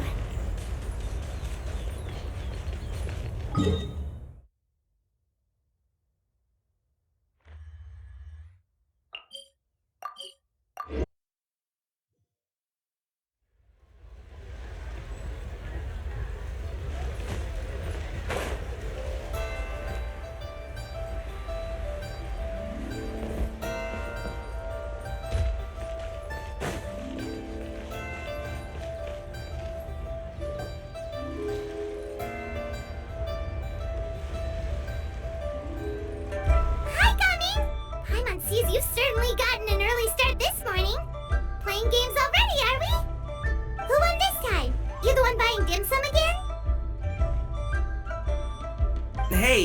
you put it like that, it makes it sound like I'm always the one losing. Ah, perfect, you're all here. There's an important commission I need your help with. Alright, I've got the time. Where are the goods?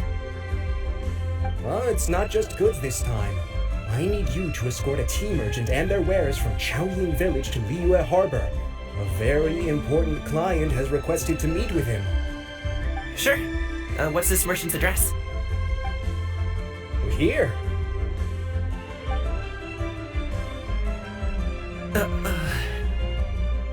If the client's that important, then this must be a very crucial, very pressing commission, right? Of course, the sooner you complete it, the better. I would advise you to depart as soon as possible. Alright, don't work too hard now, Longjo. We'll set off then.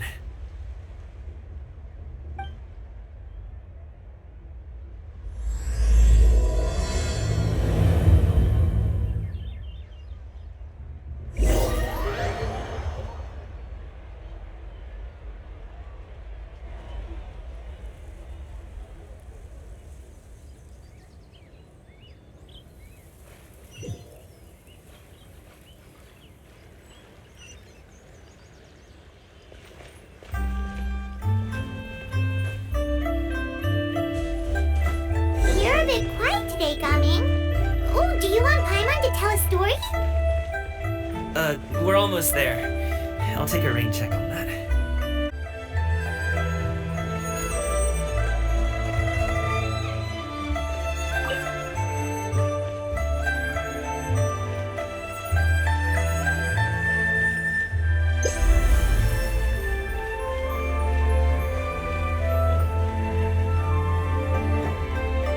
Hello, you must be the tea merchant heading to Liyue Harbor. We're here to escort you.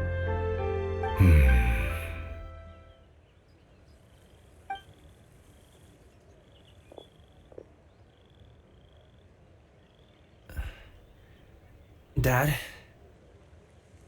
Oh, so you're Gaming's father. It's nice to meet you. Just leave this delivery to him. Trust Paimon, he's got this in the bag. Gaming is super good at what he does. Everyone at the Secure Transport Agency says as much. Even the Ministry of Civil Affairs has nothing but good things to say about him. Seems like you've made some sort of name for yourself at least. The goods are all in order? Yes, they're all here. Then let's get going. A very important client has asked for you by name. You kinda have to come with us. Paimon doesn't know how we would explain ourselves if you just didn't show up. Plus, you'd be missing out on a huge money-making opportunity. I see. I suppose I will have to trouble you all to escort me, then. Let's go.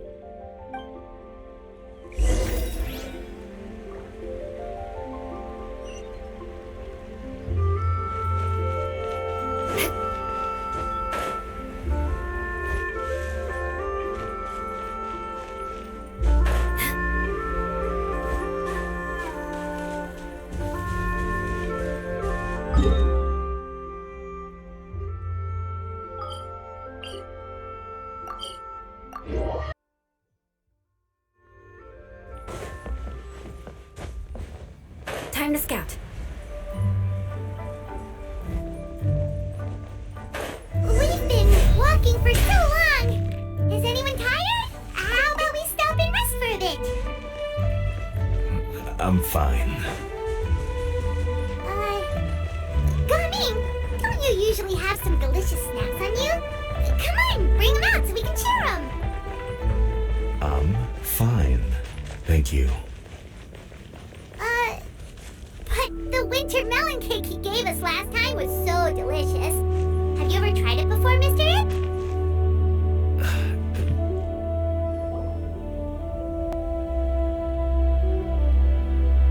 This place looks nice and open. Why don't you all rest here for a second? you're not going to join us? I'm not tired. I'll keep watch. Oh, but... Just let him go.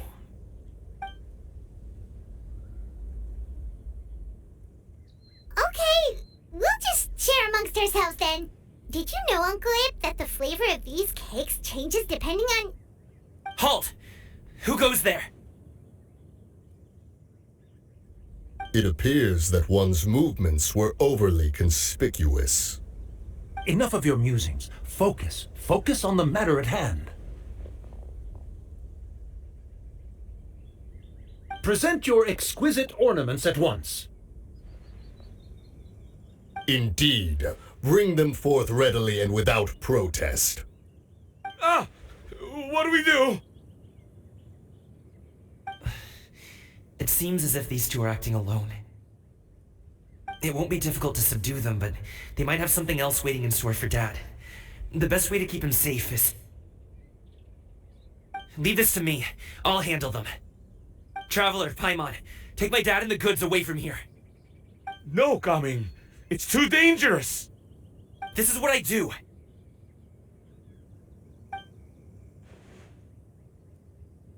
A thorny foe indeed. Let us depart and seek a target softer in blows and disposition. Don't think I'm gonna let you off so easily. Away! Let us away! Coming! Don't worry, he's a great fighter. Paimon's even seen him take down a dozen or so treasure hoarders all by himself. But Coming, If he had just stayed by my side and learned the family trade, he wouldn't have to put himself in such dangerous situations. We just have to trust him. Let's go on ahead. We'd best get away from here, in case there are other bandits in the area waiting in ambush. All is going to plan.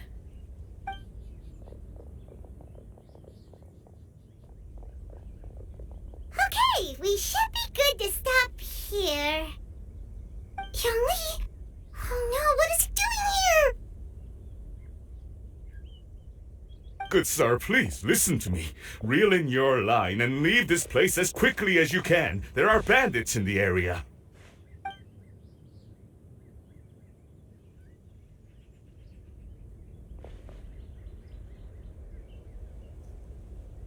Bandits?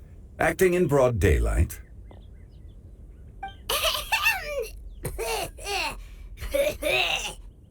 Oh.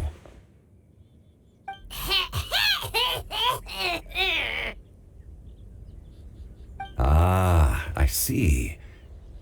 It appears many people are catching a chill as of late. If your throat is bothering you, Paimon, perhaps some tea and rest are in order. Nope, no need. Paimon's fine. She just, had some cake stuck in her throat.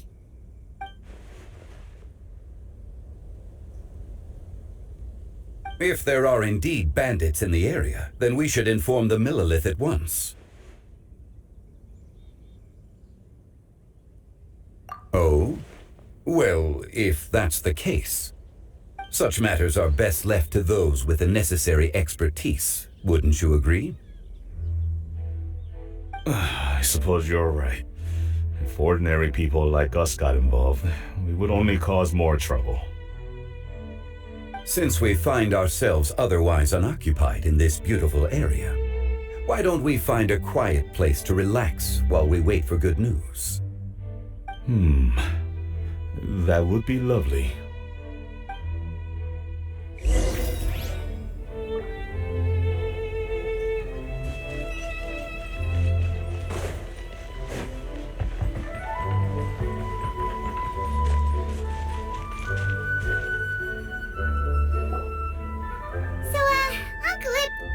Reason to be worried. After all, Gaming, the guard we mentioned, is his son. Gaming. The name sounds somewhat familiar. Ah, yes. That is the name of the Usho dancer who has been performing around Liyue Harbor recently, is it not? Oh, have you seen him perform? Indeed. I cannot help but admire his skill. He truly encapsulates the spirit of the Suwani. Usho dancing has become more well known in Liyue Harbor recently. However, although performers are seeing budding success, they have no doubt had to face many hurdles along the way. Ones not so easily understood by spectators such as ourselves. If you ask me, what truly deserves admiration is perseverance in the face of adversity. That is a rare attribute indeed. I have heard many of my acquaintances praise Gaming for his kind, selfless, and courageous disposition. To have a child so accomplished and upright, you must be a very proud parent indeed, Uncle Ip.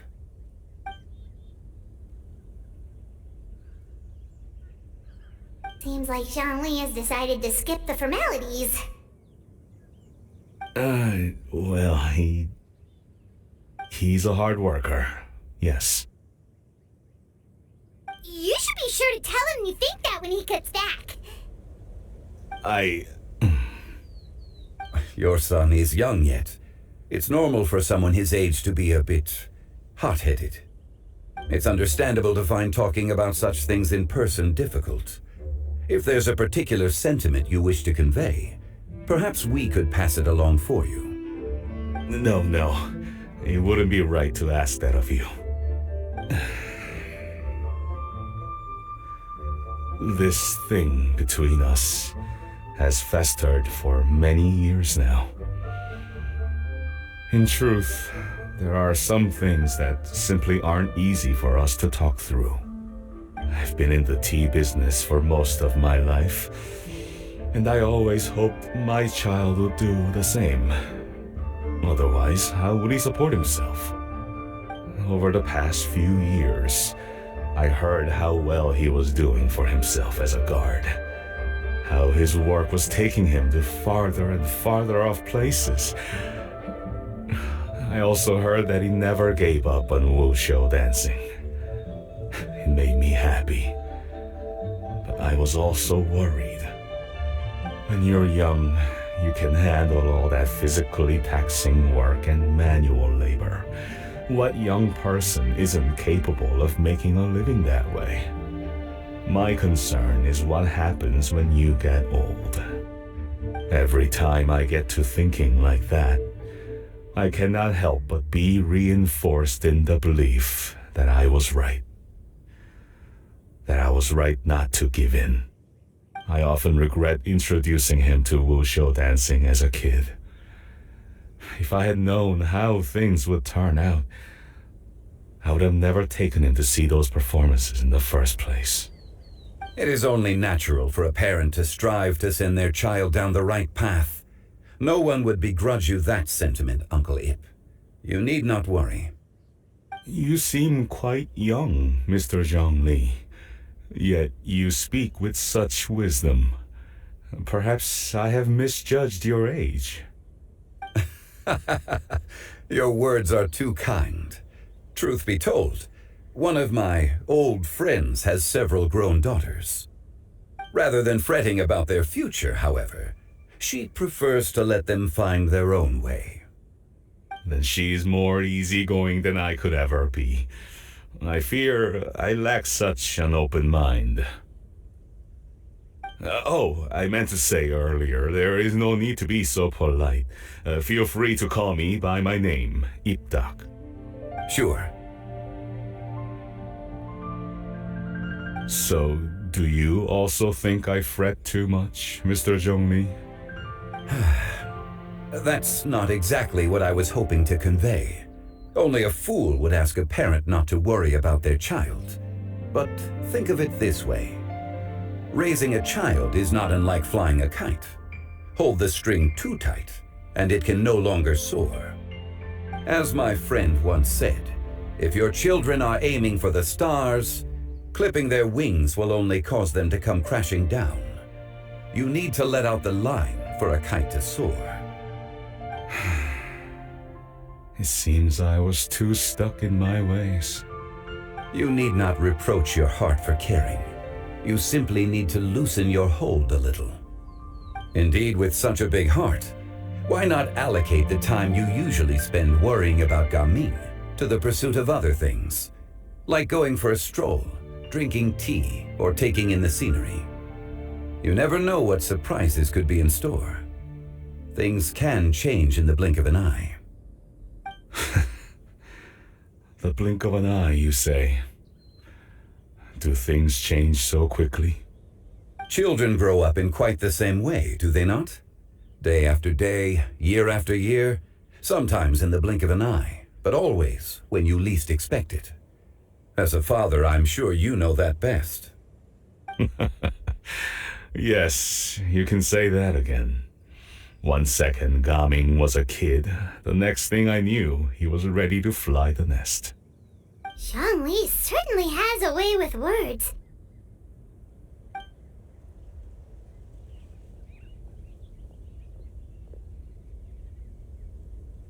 Oh, Gaming is back! Hey, Gaming, we're over here! Dad, Traveler, Paimon. Good, you're all here. Oh, and Mr. Zhongli from the Wangsheng Funeral Parlor? You're here too?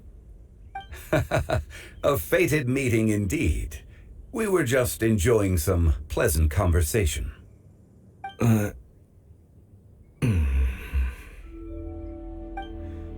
Is everything resolved? Well, you could say that. What does that mean? Traveler, Paimon, come with me. I need to talk to you. Huh? Oh, okay.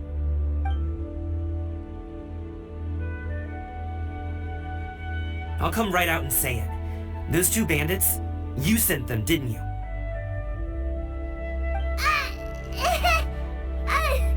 So, that's how we're starting off? Can't look me in the eye, huh? Guess I'm right then. Okay, but how did you know? At first, their mannerisms seemed a bit stilted. But once I got close, it was obvious that they possessed great skills. I was right on their tail, and it should have taken only a few steps to catch up to them, yet somehow, I was never able to close that distance. People with that level of skill would have gone about things differently from the start, like sneaking up on us while we were distracted. Unless, of course, their real motive was to lure me away from the group all along. Wow, you're pretty quick on the uptake.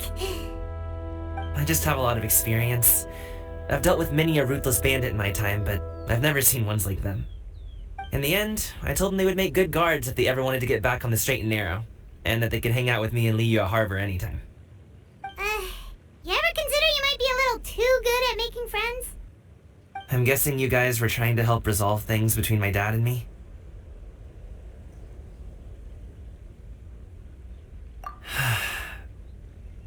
I appreciate it, I really do. But this conflict between us has been going on for a long time. Even if those two were real bandits, and I was able to subdue them and show them what I was capable of, it wouldn't change anything. You've seen the way he talks to me. It's not like that at all! Your dad really cares about you. You should see the way he talks about you when you're not around. Zhongli was talking things through with him, and he nearly agreed to let it go. You don't believe us? He won't let it go. He can say as much as he wants to other people, but he won't talk to me. I'm certain of it.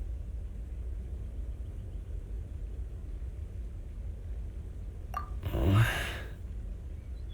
told us you wanted to prove yourself to your dad. Why don't you tell him about all the hard work you've done these past few years? Will that even do anything? I'm not sure talking is enough. You won't know unless you try. Just like how you won't know if something is delicious unless you taste it. Listen to us. It's time to put these people skills to good use. You can make friends with anyone, so why not your dad?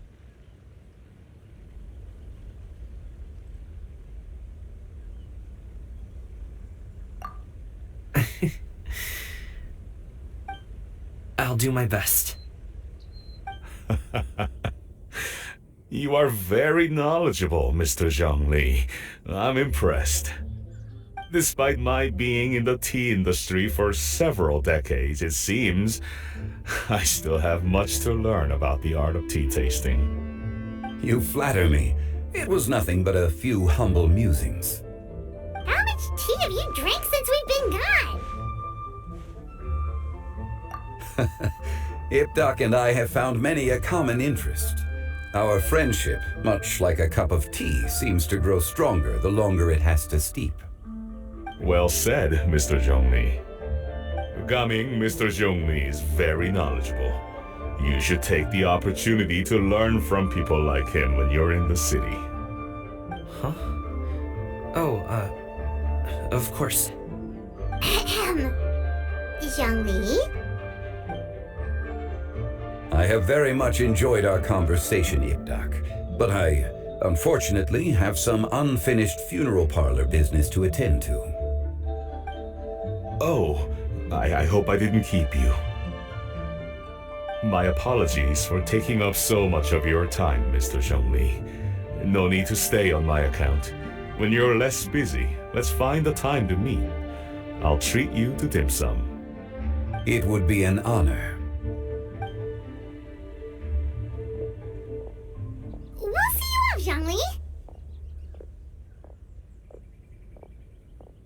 You two have a nice chat, alright?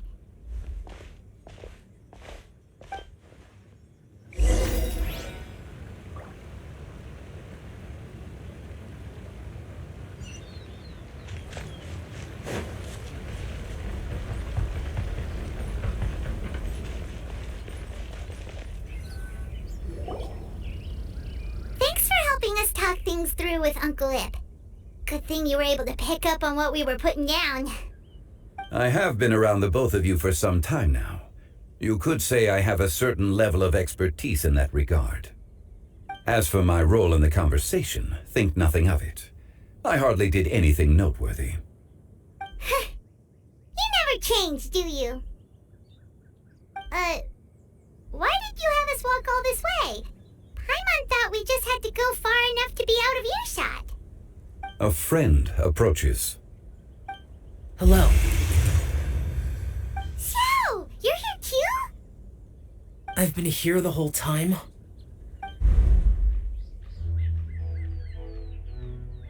A ghostly kite. Could that elusive Director Who be coming to Wangshu Inn once again? What is she doing here?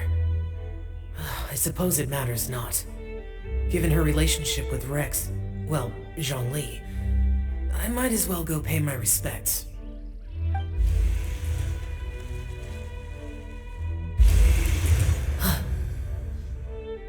It's you!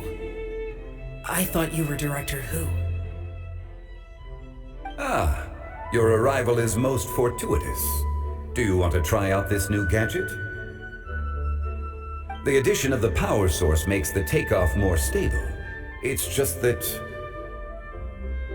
He seems quite immersed in the study of this device. I fear it's almost too stable. It completely negates the pleasure of seeing one's kite sway with the wind. It's a bit of a shame. In truth, I'm here because Director Who dispatched me to purchase some items in preparation for Lantern Rite. I see. Much like she does every year. Much like she'll do next year, I would imagine.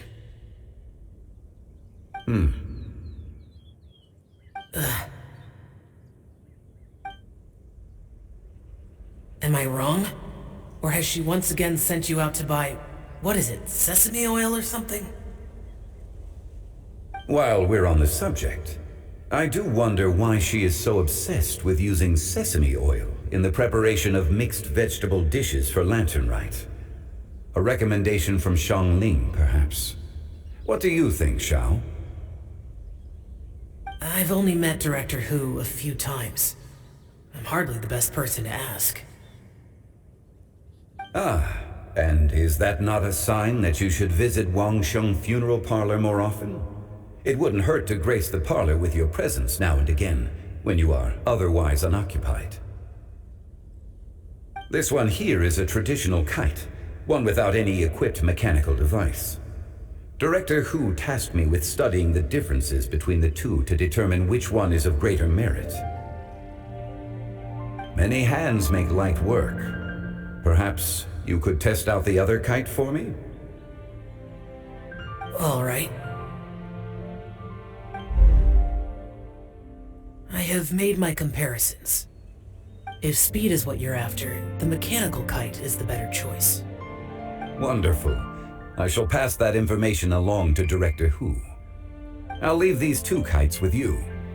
Perhaps you can find a few friends with which to partake in the activity. You might find it to be an enjoyable use of your time.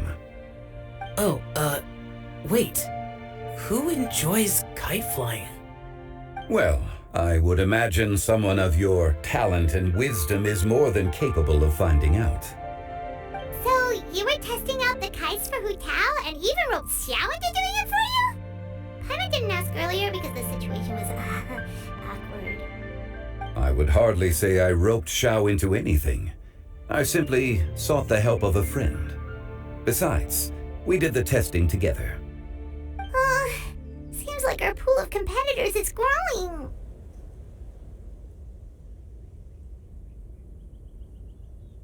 Do you like kite flying, Xiao? I suppose I neither like nor dislike it. Although, watching a kite gradually ascend into the sky does bring me a certain peace of mind. Perhaps they're a bit like Xiao lanterns in that way. Kite flying is also a pleasant form of relaxation. Have you ever thought about making a kite, Xiao? Cloud Retainer taught us how. We can teach you if you want. There's no need. Menogias was the only yaksha among us who had an interest in matters of ornamentation and design. When Lantern Rite is over, come find me near Pervasi's temple if you have the time. It's getting late. I should go inform Director Hu of our findings. How's she been, by the way? Be sure to say hi to her for us. The last time I spoke to her, she mentioned that she would be visiting Chaoying Village in a few days. If you have the time, perhaps you could also make the trip. If you happen to run into her, you can pass along your regards in person. We'll keep that in mind. Take care, Zhongli. See you later. See you next time.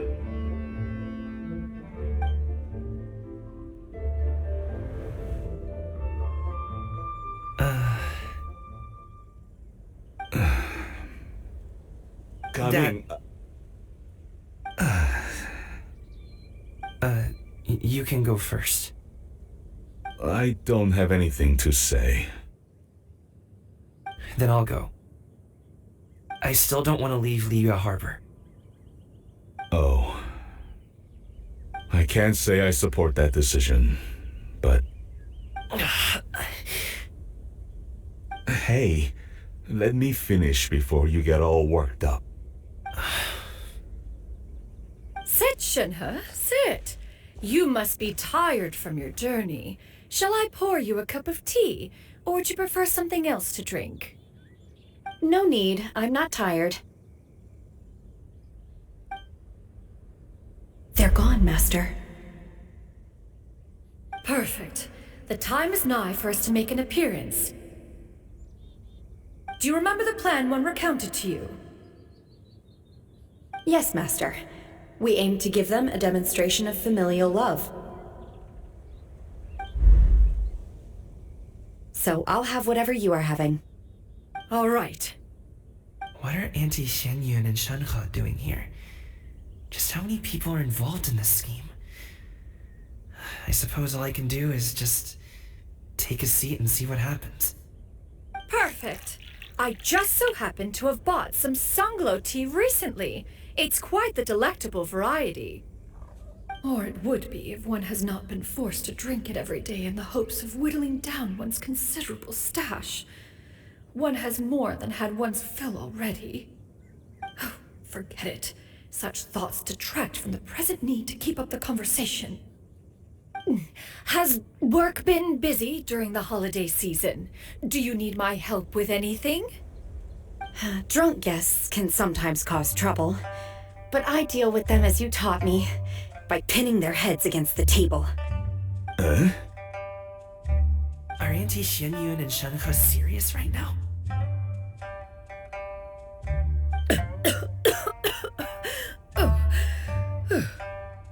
Oh dear. While one was busy orchestrating this act, one seems to have forgotten about Shenhe's various eccentricities.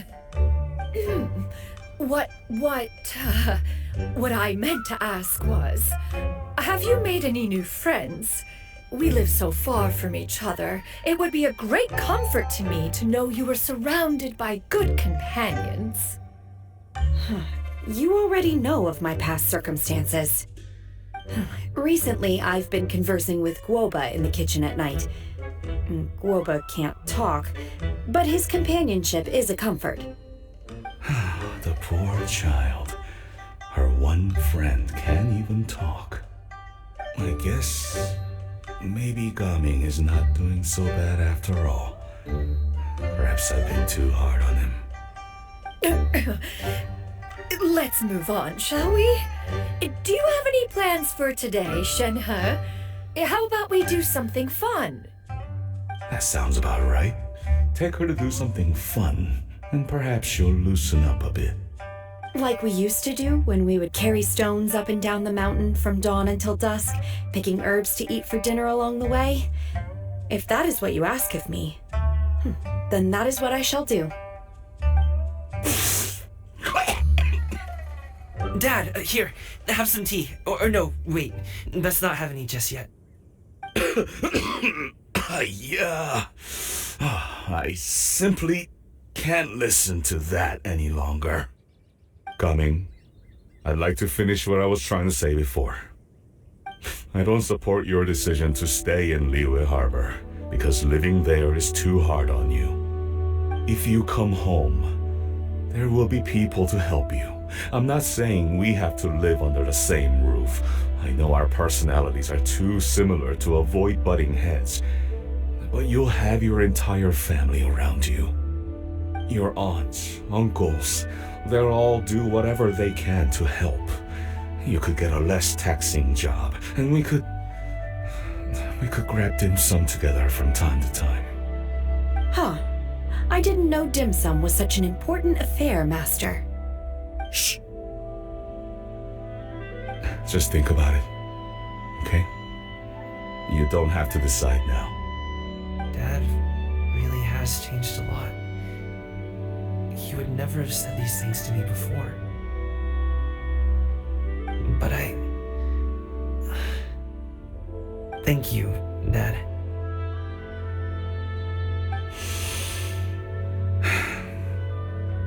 It's been long enough, don't you think? Oh, Paimon sure hopes they've made up by now.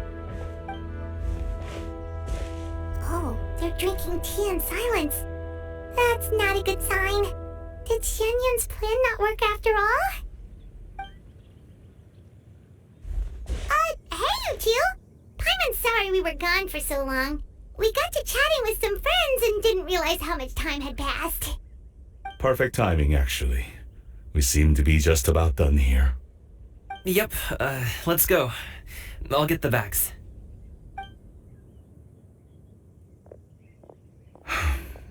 Gaming has grown a lot taller, hasn't he?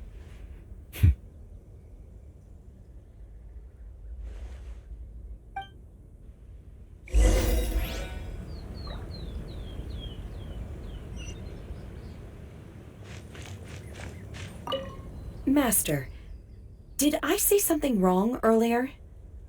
I tried to go along with your questions, but when I saw how you and that man reacted, I started to wonder. Not at all. Certain unforeseen variables may have presented themselves along the way, but the outcome proved favorable. The plan was a success. Then I helped? Naturally. Your purity of spirit is one of your greatest strengths, Shenhe. You need not change who you are.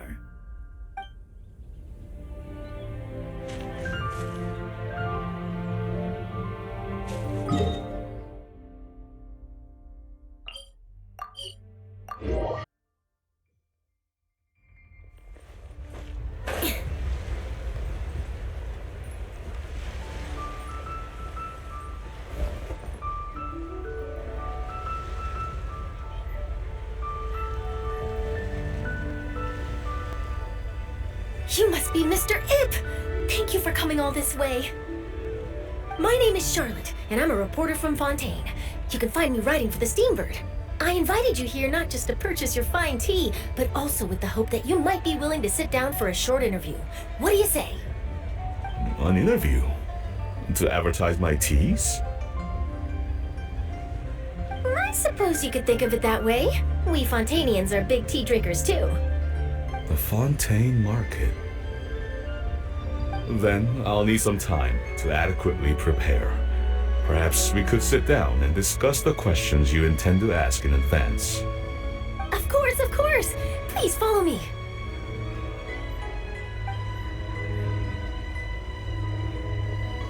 Is this person also involved in your plan?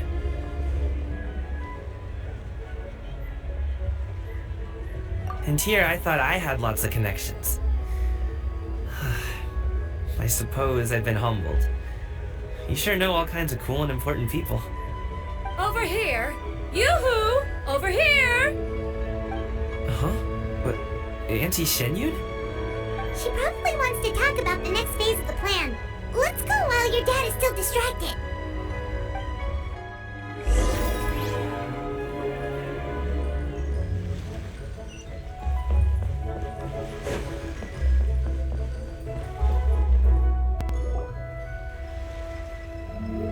I take it that all is going well? Don't worry, Shenyun. Everything is going according to plan. I knew it.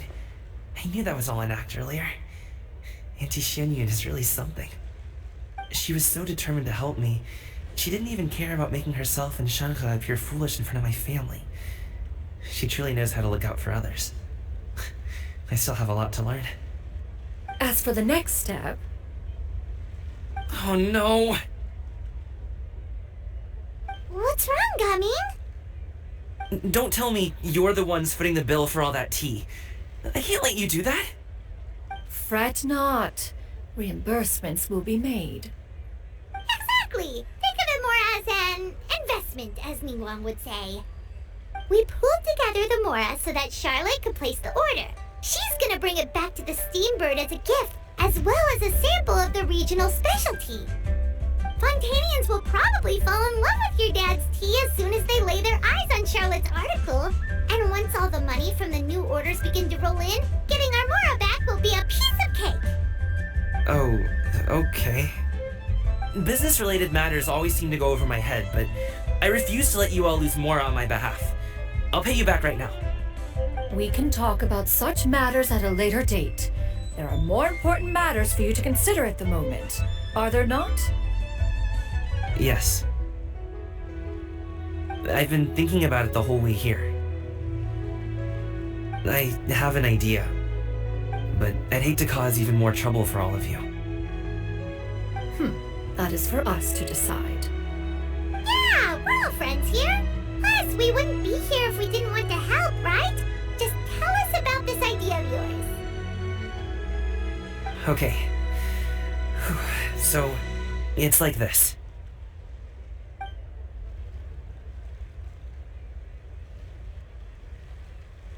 Got it! Just leave it to us. Let's split up and make it happen.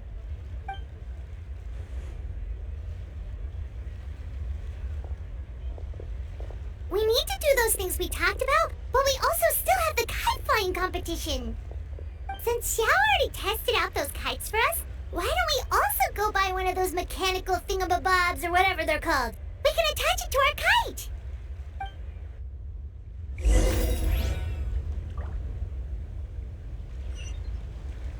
More speed.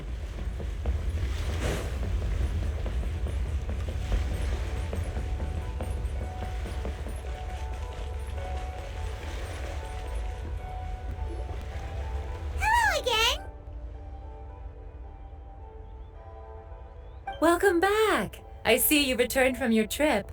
I really do have to thank you for all your help from before.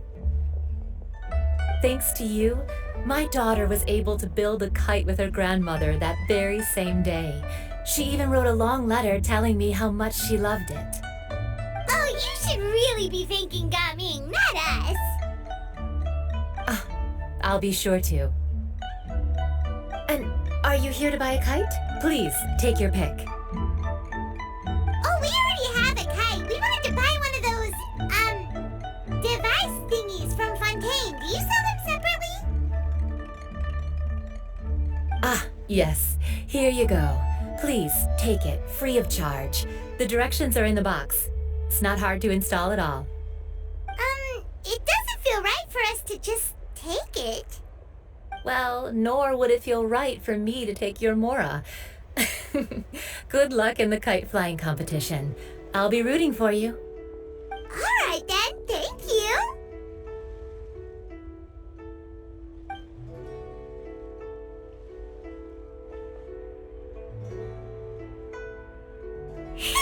It's done.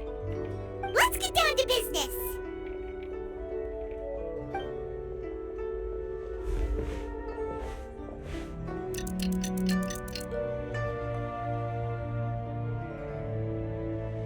Looks like we finished everything we needed to do.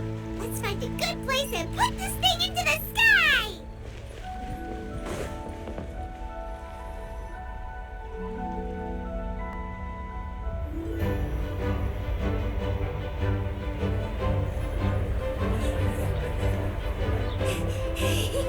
Chi-Chi, we're almost there. Okay.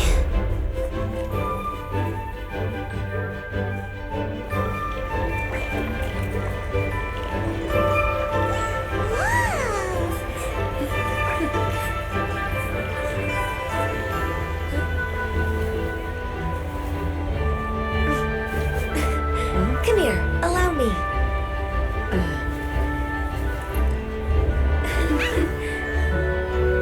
The lantern rite is as festive as ever.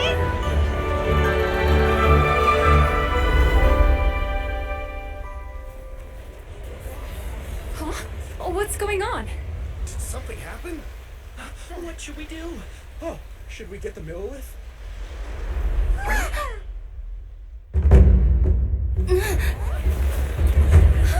What's that?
Taken that many pictures already? I need to load more film.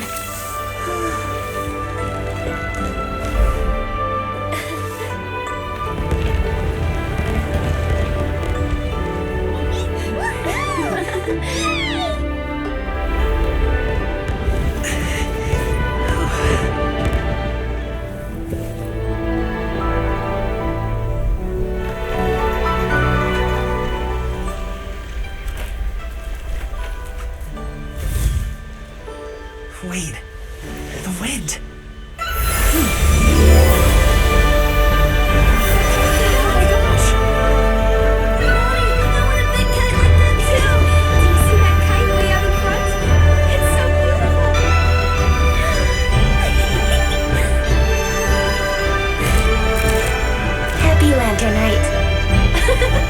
lantern right.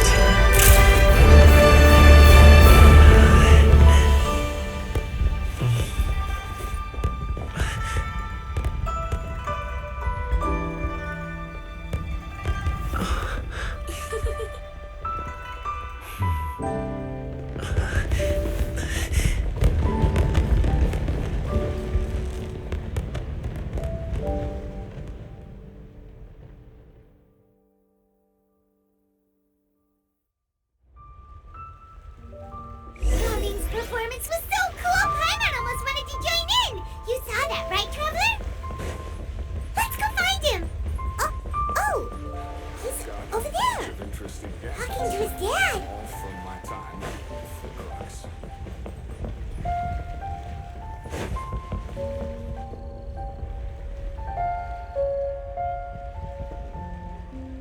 I think I'll head off now, if that's okay.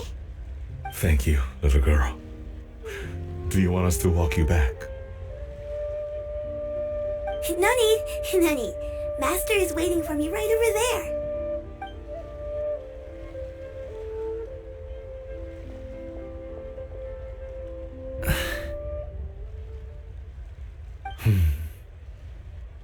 Son.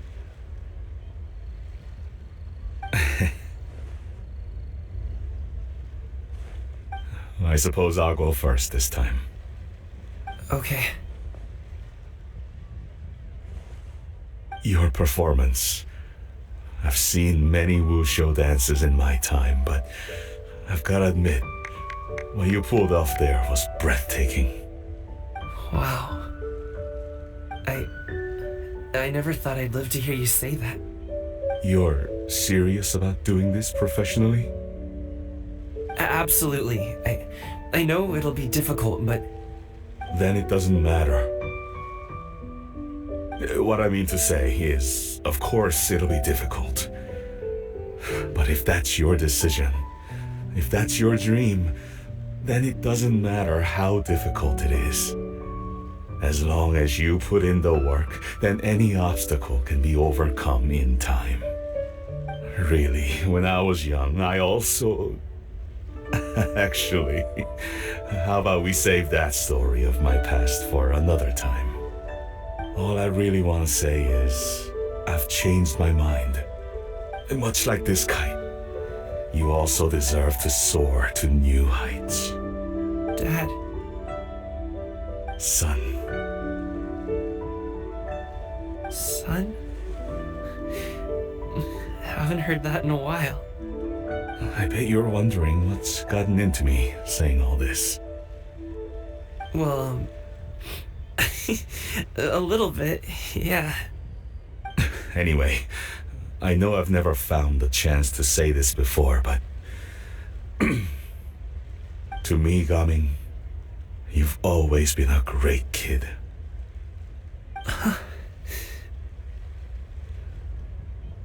Alright, that's everything I've got. Did you have something you wanted to say, or...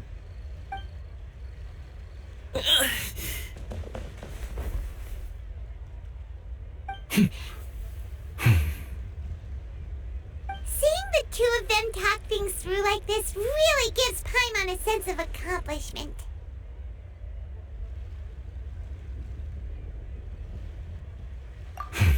Now go. Over there. Your friends are still waiting for you. Huh? But you came all this way. I'll be staying in Liyue Harbor for a bit longer. When you have time, we can grab dim sum together. Your treat, right?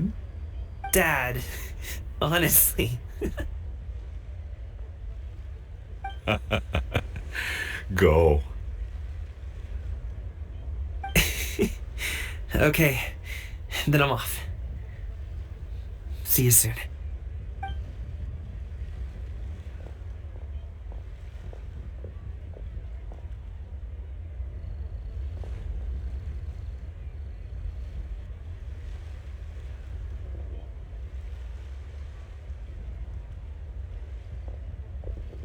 That's quite the smile you've got there, Gaming. Really? It's nothing to be embarrassed about.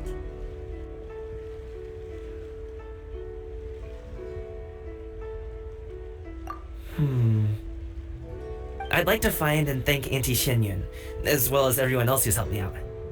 If everyone has time, maybe we could all get together and go fly a kite.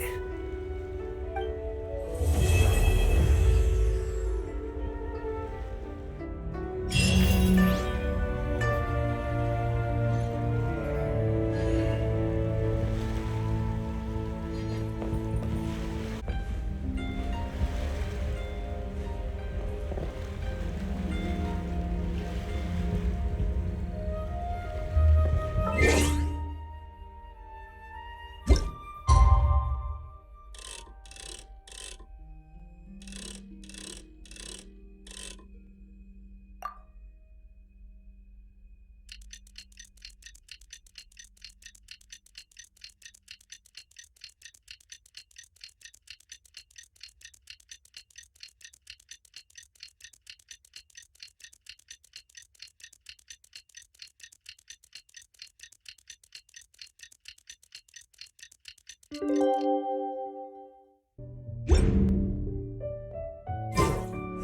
Paimon almost forgot! Didn't Zhongli say Hu Tao was also planning on spending some time in Xiaoying village? We didn't have anything else to do today, right? Why don't we go have a look around? Maybe we'll run into her.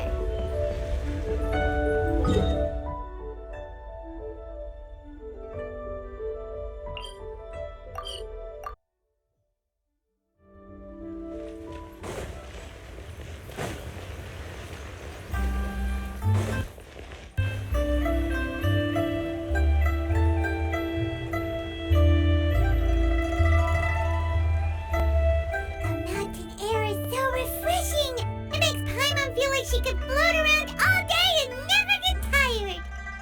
Cream! Gummies! Mule fruit! Huh? Did you hear that?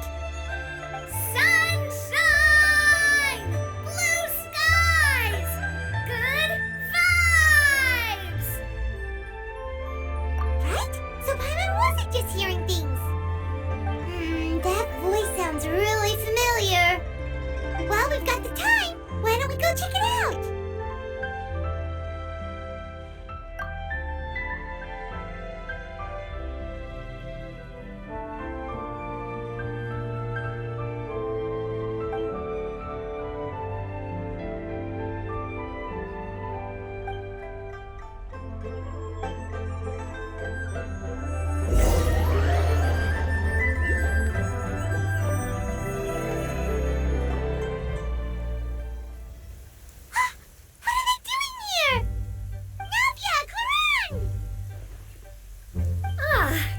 If it isn't my dear partners. See, I told you that something good was going to happen during our travels today. I have to say, sometimes the Steambird's astrology column is spot on. It's just your lucky day. Are you guys also here to catch the festivities? Oh, and that reminds me, Happy Lantern Rite. Happy Lantern Rite. Happy Lantern Rite to you too! Wait, if you're here for Lantern Rite, then what are you doing on top of this deserted mountain? And that voice we heard, that was you, right, Navia? Oh, impressive. You could tell it was me from that far away. You've got good ears. That or your voice is just really loud. Well, of course it is. After all, I'm a boss. Indeed. I suppose it's an asset. Sure is! Having a loud voice is a handy tool when it comes to communication. Wait. That wasn't even Paimon's point. Paimon just wants to know why you two were shouting from the top of this deserted mountain. There was something about almonds, maybe? And buell fruit? Ooh, is it some sort of secret code? No, it's not a code. The words are meaningless. Perhaps, but the act of shouting was very meaningful indeed. That's just what mountain climbers do, right? After all the hard work it takes to make it to the top, as you stand on the summit looking out at the vast scenery, it's not easy to resist the urge to release those emotions. Exactly. You get me, partner. I was afraid that it would cause a disturbance, so I asked the locals around here, and they said it was fine. Apparently most hikers like to shout when they get to the top, so the locals are used to it by now. So, you see, it's not just me. I guess everyone shouts from the top of a mountain at some point in their life. Speak for yourself. When you're stressed, don't you ever just get the urge to do something for no reason? Not really. If I ever get stressed, I just go hunting. Oh, that's a pretty good way to relieve stress.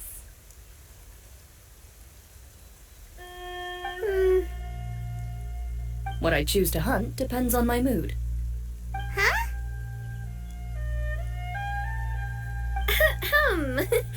Anyway, why don't you two give it a try? Shout anything you want. It's a real stress reliever. As long as Paimon has clothes on her back and food in her belly, Paimon doesn't think there's any stress that needs relieving. Oh, I bet you guys are just too embarrassed to let loose. No need to be shy. Even Farina was shouting from the top of this mountain earlier. Huh? Did Paimon hear that right? Farina's also here? In Qiaoying Village? Believe in your ears. It is indeed as you heard. Actually, the reason we climbed this mountain in the first place was also because we heard the sound of shouting. Yes, we could just about make out someone yelling things like, "Help me!" and "What should I do?" So we hurried up here to check it out. And what do you know? Miss Farina was standing right there, all red in the face. She practically sprinted back down the mountain the minute she saw us. Ah, that reminds me. I believe what she actually said was, "So help me, I will figure out what I should do about this script." So, you could actually hear what she was saying? Why didn't you say so earlier? I thought someone was really in trouble.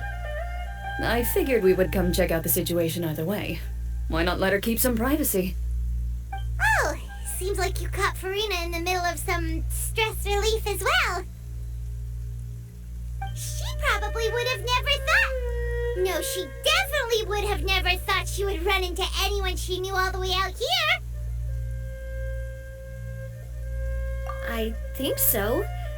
We ran into Nervalet on the way here as well, but he was already on his way back, so they probably weren't together. What? Nervalet was here too?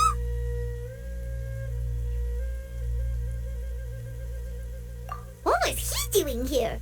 It couldn't have been for vacation. I think it just might have been, actually. But apparently he only stayed for half a day before heading back. He's a very busy man. Nervalet is not the type to take much time off. Taking even a half day for himself is already a huge step in the right direction. Didn't Charlotte publish an article on the Liyue tea industry recently? Maybe he was inspired to come buy some tea after reading that article. You know, just like you were. My situation is completely different. I'm here because I was asked to accompany you. The tea purchase is simply an added bonus of this location. You Fontanians and your tea drinking. Oh, it's not for me. I lost a bet with Ridesley, and now I have to buy him something. It was just a spur-of-the-moment sort of bet. Ridesley gets really invested in that sort of thing, but he couldn't care less about what he wins in the end. You could give him mint plants that you plucked from the side of the road, and he wouldn't even mind. If only he was that easygoing when it came to talking business. In any case, I'm pretty sure the tea you bought is this region's specialty. What is it called again? Nervalet even mentioned it earlier. Yes, that's the one. You didn't really buy 10 boxes, did you? Please, do I look like someone who would fall for that sort of marketing trap? That reminds me. You guys said you only came up here because you heard my voice, right? I hope it didn't put you out. You must have had other plans for the day. Oh, that's right. Who tell? A few days ago, we heard that a friend was going to be in Qiaoying village, so we decided to come and see if we could run into her. Oh dear. We've been chatting for quite some time. I'm sorry for keeping you.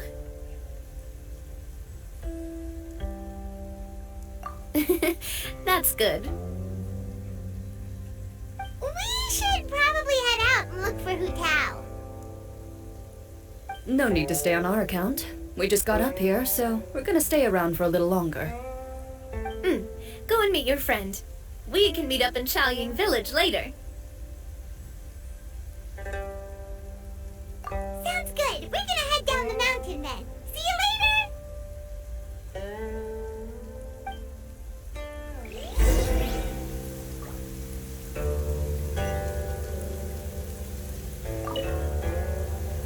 What do I have to do to get you to yell from the top of this mountain? Name your price. You really want to hear it that bad, huh? I'm just curious is all. I have a feeling you'll say something amazing. I will pass. I prefer to let actions speak louder than words.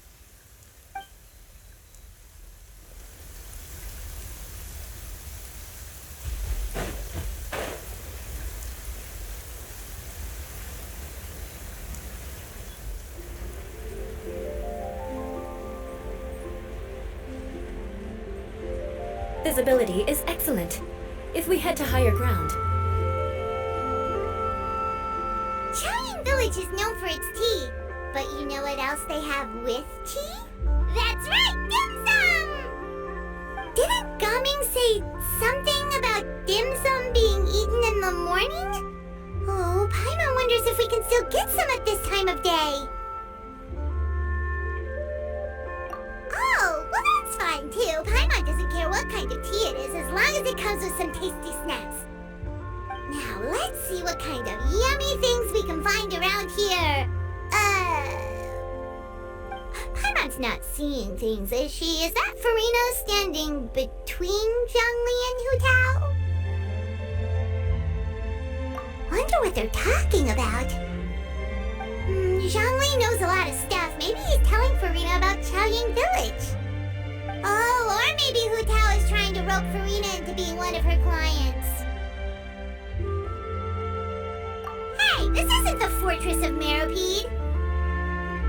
But Paimon could be convinced for the right price.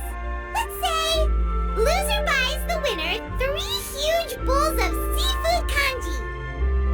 Since Zhongli is there, Paimon bets things are pretty tame. It's decided then. Paimon votes for tour guide Zhongli. Alright, no time to waste. Let's go see who's right.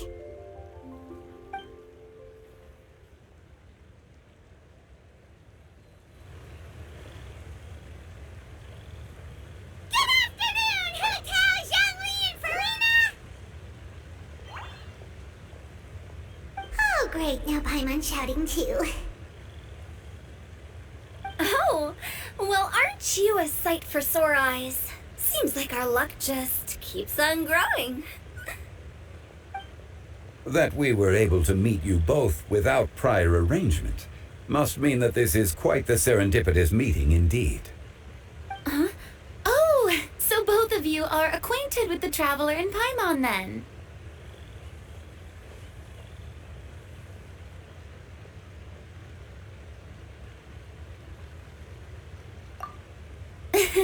I'm pretty sure you didn't learn that one from me. I must admit, I'm a bit surprised to see you here, traveler. But seeing as you're a hero who's been all over Teyvat, it makes sense that you would be well-traveled and well-connected. Since we have found ourselves in each other's company within this fertile land, allow me to take this opportunity to wish you a happy Lantern Rite. It appears you have been to Fontaine then. given your proclivity to spread good deeds wherever you go. It's no surprise that you would make the acquaintance of a celebrity as illustrious and celebrated as Miss Farina. That's quite high praise. What I mean to say is, you flatter me, Mr. Zhongli. Although I've built up a certain following within Fontaine, it is no reflection of strength or wisdom. I stand before you right now as nothing more than an ordinary traveler in search of beautiful scenery and creative inspiration. There is definitely more to Mr. Zhongli than meets the eye. I could tell as much from our conversation earlier. Given his breadth of knowledge on both academic and worldly matters, there's no way he hasn't heard about what happened in Fontaine. Is he just feigning ignorance for my benefit? No. You're no common tourist. I simply won't have you talk about yourself that way. Oh, does that mean Hu Tao also knows?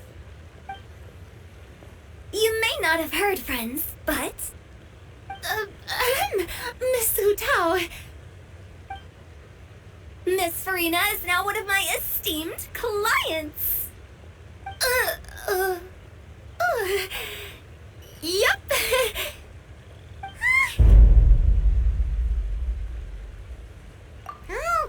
Okay, you win. Guess Paimon will have to break into the hidden stash at the bottom of her shoe. What's this about winning something? Don't tell me. You two were placing bets on us.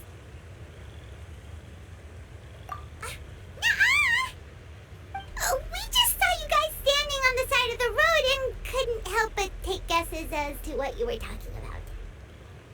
Oh, I see.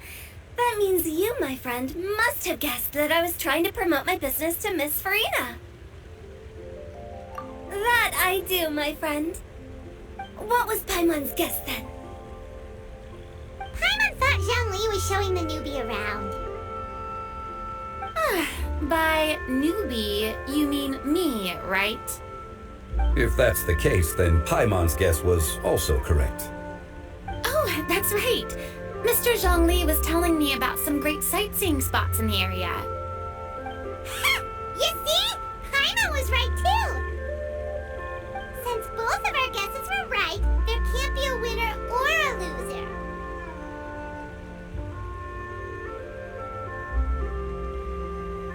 Hey, don't be upset, traveler. How about this? You buy Paimon a bowl and Paimon will also buy you a bowl. As for the third bowl... Since I was the subject of the bet, perhaps it should go to me? You know, as a congratulations for the huge deal I just struck. I was just joking. Anyway, I should be the one treating you. The funeral parlor is about to bring in quite the sum after all. Oh, Paimon almost forgot to ask about the most important question. Something happened recently, Farina? Huh? What do you mean? Well, you know, with you enlisting the services of Wangsheng Funeral Parlor and all. Oh, well, yes. Really? Oh, no. Paimon is so sorry for your loss. Although Paimon may have not known the person, please accept Paimon's deepest... Whoa, it's not like that, Paimon. Huh? But Paimon just thought, since you hired the services of a funeral parlor and all... Hey, it's not that big of a stretch. Really, Paimon? It's not like you don't know me. Do I look like I know anyone who would ask me to coordinate their funeral?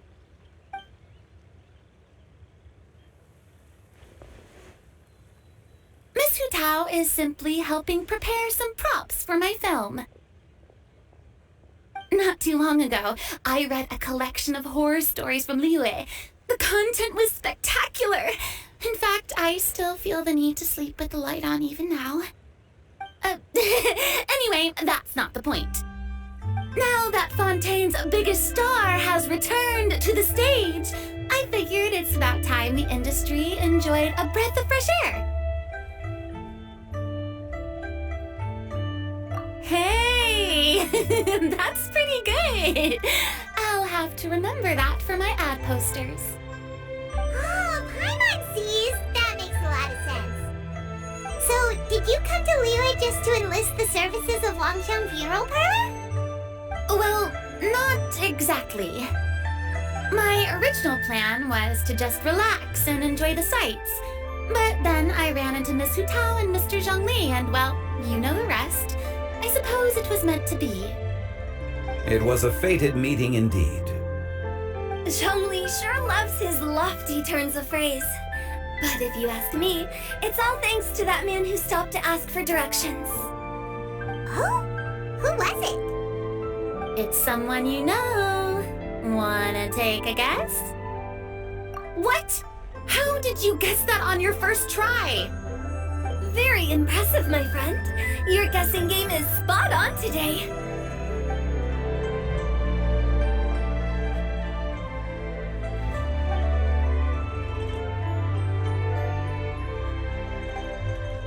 Huh. Paimon never thought Neuvillette would be the type to get lost. I'm sure he didn't get lost. Even I was able to find my way to this place without any trouble. He was already getting ready to leave by the time I arrived. He just wanted to ask someone about the quickest way to get back to Fontaine. Yup, that's exactly what he asked. This area is full of mountains and rivers. It's normal to not know the fastest route. So, were you the one that pointed him in the right direction, Hu Tao? Of course. I'm also a guide of sorts, you know. So naturally, I also have a great sense of direction. But speaking of your friend... What about him? He doesn't get out much, does he? No wonder. He was stiff as a board and way too polite. I would have never guessed he was here on vacation if you hadn't told me. All in all, he was only here for half a day. I'm pretty sure he is the only one who would consider that to be a vacation. Oh? This gentleman you speak of must keep a demanding schedule. I'm sure he does. You didn't see him, but he was dressed like he was about to attend some important meeting. It wasn't anything like what someone would wear on vacation. Is that so? Wait, you didn't see him, Zhongli? Unfortunately, no. At the time, it appeared as if Director Hu and Miss Farina were having quite the productive conversation. I know matters of business can take much discussion, so I decided to fetch some tea for them. What a shame. That gentleman seemed like a sophisticated sort of guy. I actually think you two would have hit it off. Is that so?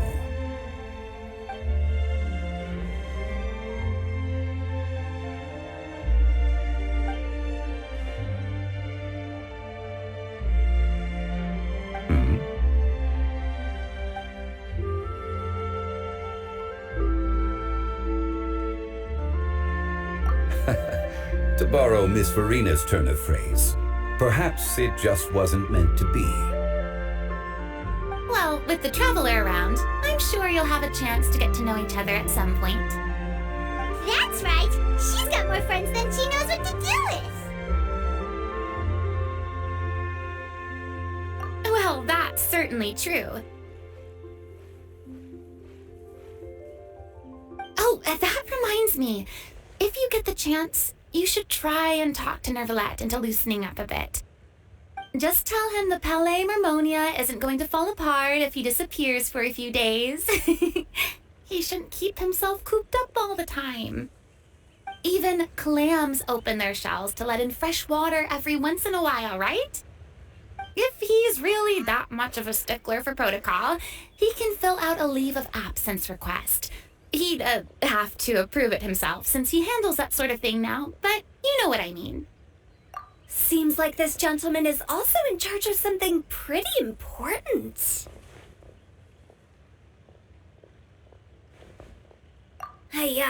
Sounds like a pretty uptight sort of guy, all right.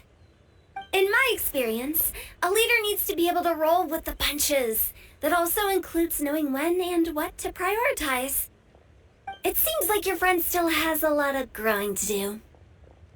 If I remember correctly, he's already several thousands of years old. You're quite right, Miss Hu Tao. Oh? Traveler, Miss Farina. Those two individuals over there appear to recognize you. Oh, it's Navia and Cloran. Hey, over here!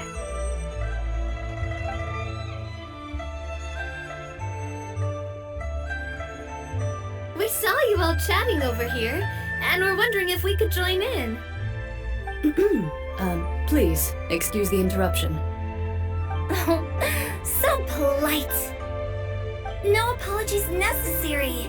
Any friend of the Traveler and Miss Farina is a friend of mine. Ah, straight to the point. I like it.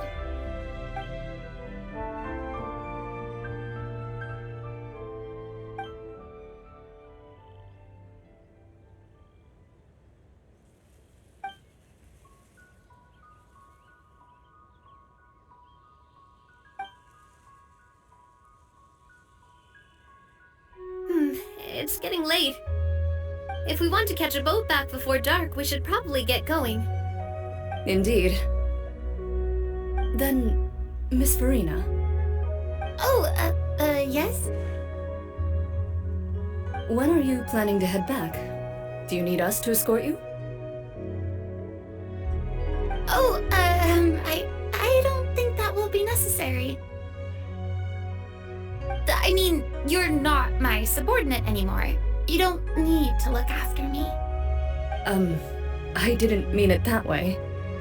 It's normal for friends to travel home together if they run into each other on the road. There are a lot of mountainous roads in this area. I imagine they'll be even harder to navigate after dark. Exactly. Just like in those ghost stories. 8 paths converge in a wood. Beside them an old house is stood. If you dare to go inside, not a soul will greet your eye. But if you take a closer look, there may be something you mistook. A candle flickers to and fro, yet there is no wind to make it so. What is its secret? What could it mean? In this wood, where mystery screams. Ooh.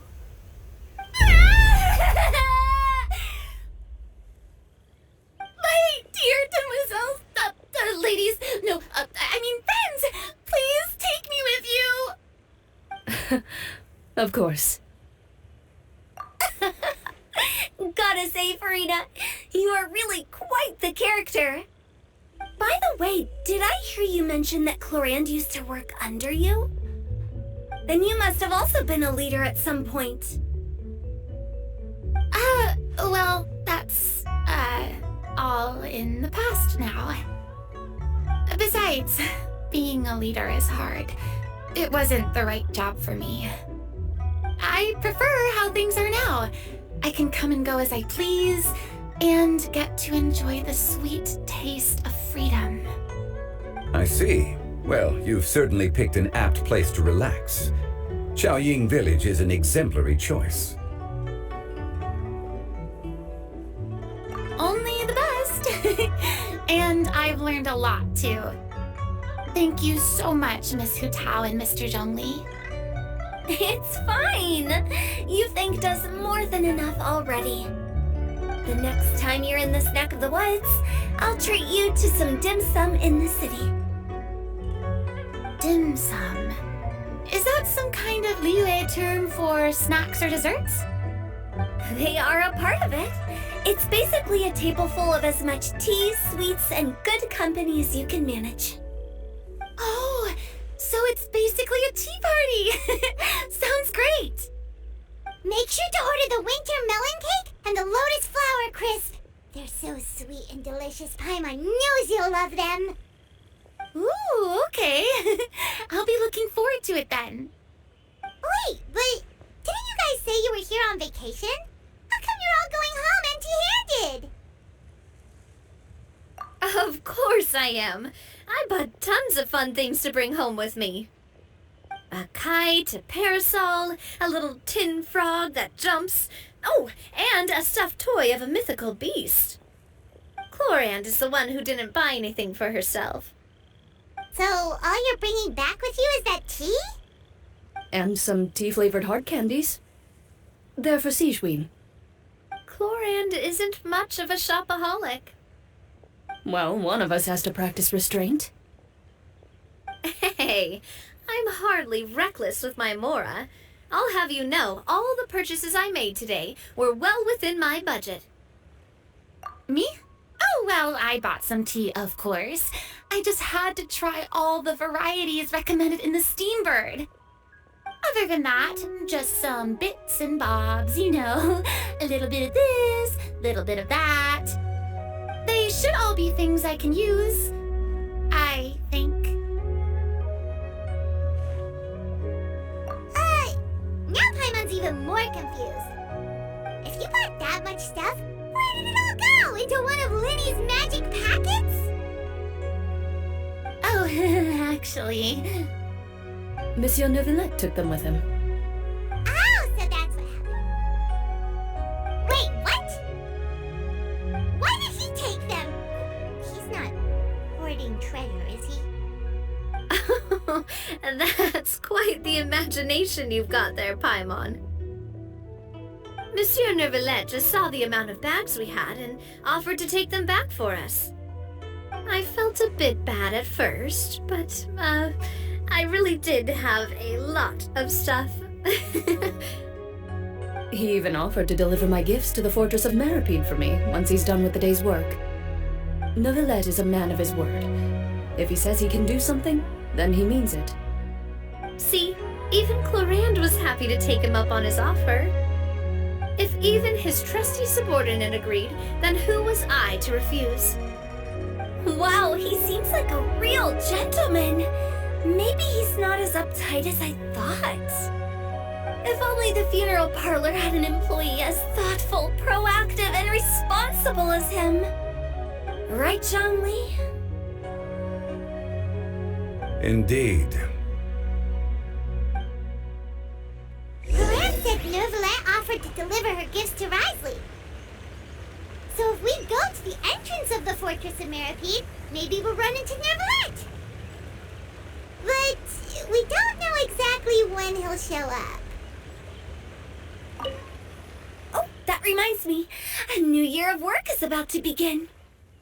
If there's anything you want to talk about, Zhongli, you know you can come to me. I'm all ears. Does the director have any concerns? It just seemed like you were a bit preoccupied today, and much less talkative than usual. You barely said anything other than, "Is that so?" and "Indeed." If you ask me, I'd say you're having a midlife crisis. You're getting to be around that age after all. Is that so? Ugh. I jest. Given its distance from the city, Chaoying Village enjoys a much slower pace of life. Surrounded by such peace and tranquility, I also seem to have developed a proclivity for inactivity. I apologize for making you worry. I see. What do you think, Traveler? Is this atmosphere putting you in a lazy mood too? Wow, you are getting really good at these kinds of lines. Indeed.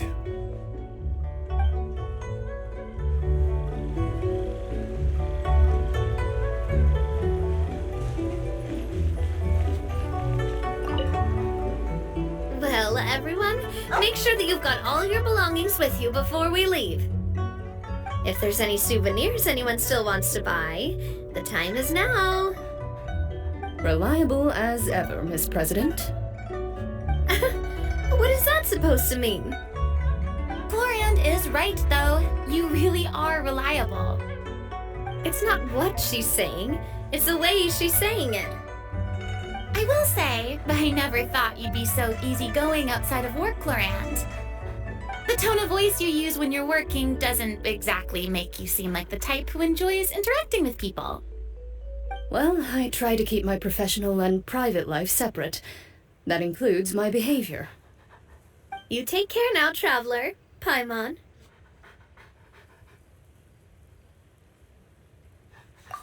Trying to act cool now, are we? Well, I guess it's not an act for you, is it? You are indeed quite strong. It's been great talking to you all. I'm really glad I decided to come to Chaoying Village. Maybe we could go on another trip together sometime?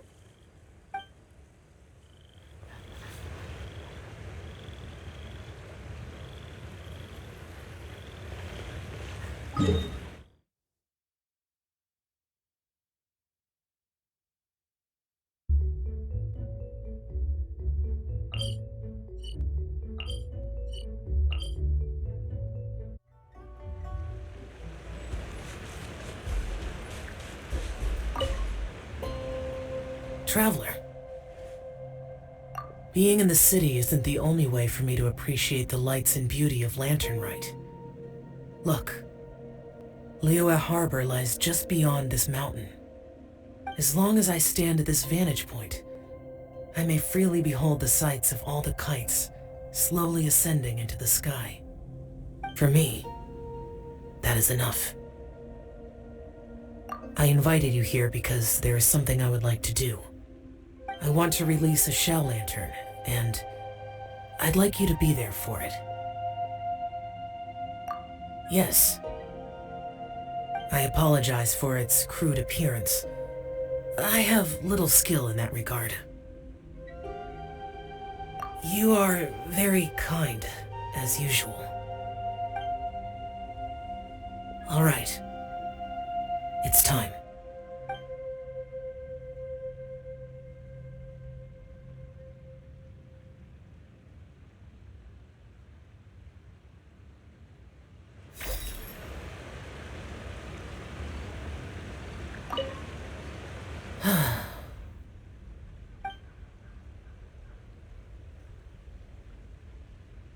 Traveler.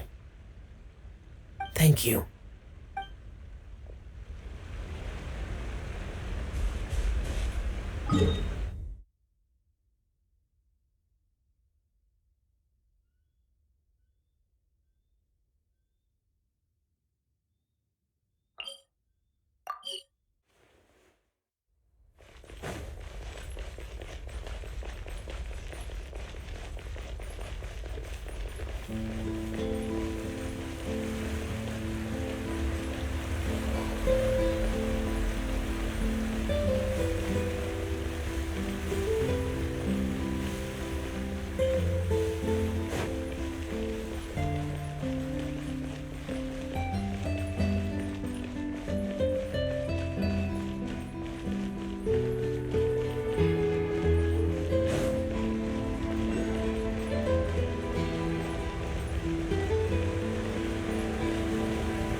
It's you. It has been some time since our last meeting. Few people frequent this location. Since I was able to conclude my work early for the day, I thought I might take a walk and avail myself of this area's peace and quiet. You call this early? Do you always work this late, Neuvillette? Strictly speaking, that depends on the agenda for the day. I am hardly bereft of time, however, so working late is of little consequence to me. Really? If you have so much time on your hands, then why did you only go to Chaoying Village for half a day? First, I should clarify that I was referring to my lifespan, rather than the time at my disposal on any given day. Second, I was unaware you possessed knowledge of my trip to Chaoying Village. I see. Thank you for informing me. Yes, they have been safely delivered. I have to hand it to Clorette. Just a simple gift delivery, and she has the great and mighty Udex at her beck and call. I was just passing through. It was merely an act of convenience. All right. Then I hereby confirm receipt of the goods on behalf of the staff of the Fortress of Meripede. A verbal receipt of confirmation? Is such a formality really necessary for a small matter such as this? Guess not.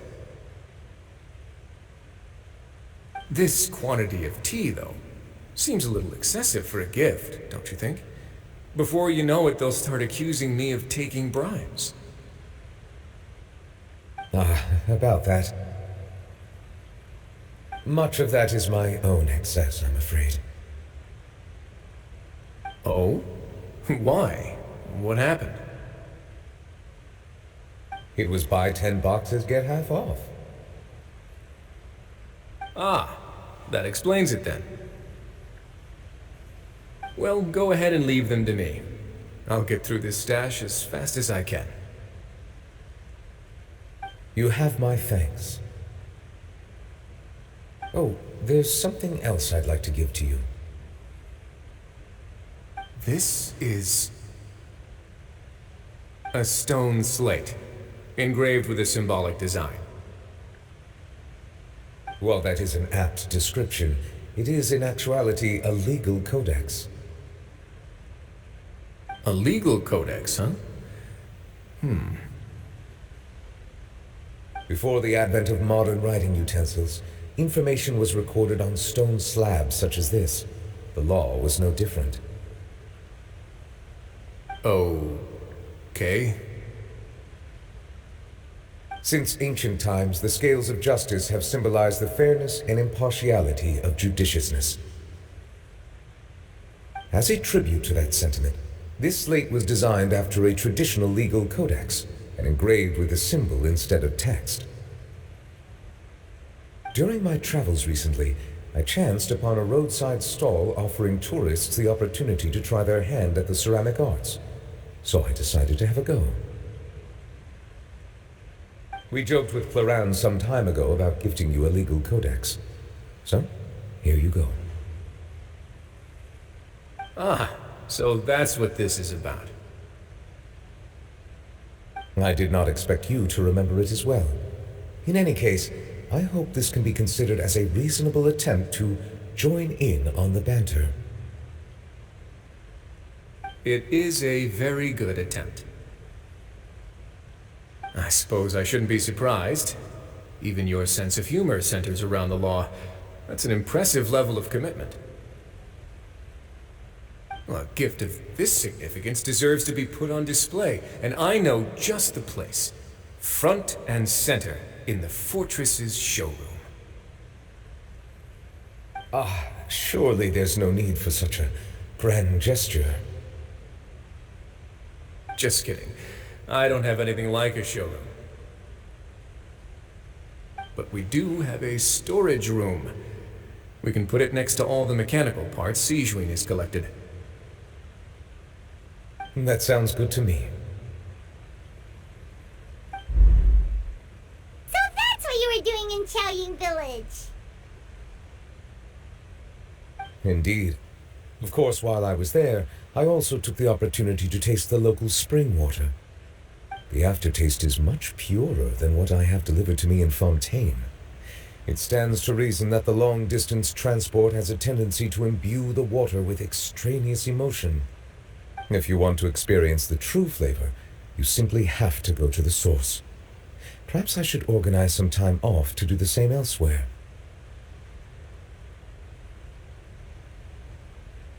Then we are of the same mind. it appears my desire is justified. If you say so, but you don't have to justify a vacation, right? You can just take one. After all, you're hardly bereft of time. You can do whatever you want. You're quite right. I suppose I suffer not from a lack of opportunity, but rather a lack of inspiration. However, after reading a few articles about Liyue's holiday traditions, the idea popped into my head and made itself quite at home.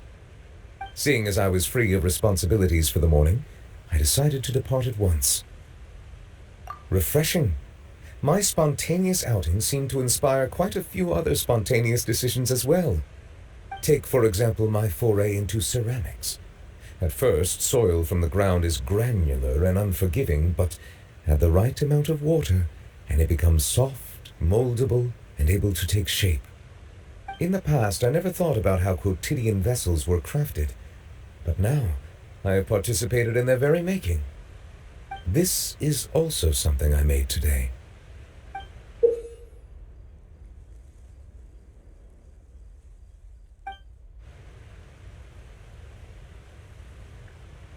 That's a ladle? I thought it was supposed to be some long-necked sea creature. That was indeed one of my inspirations. Really? You like it? To tell you the truth, given your unexpected arrival, I find myself quite unequipped to give you the welcome you deserve. Around such an important holiday such as this, human custom would dictate that gifts should be in order. But I'm afraid this is all I can offer. If you'll have it, that is.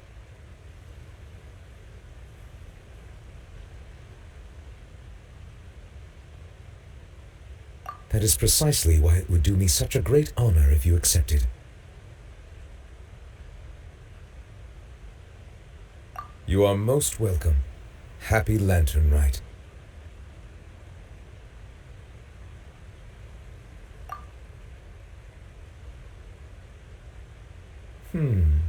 Approve a leave of absence request for myself. That sounds like it could easily lead to a vicious cycle of self-indulgence, something which couldn't be in further violation of protocol.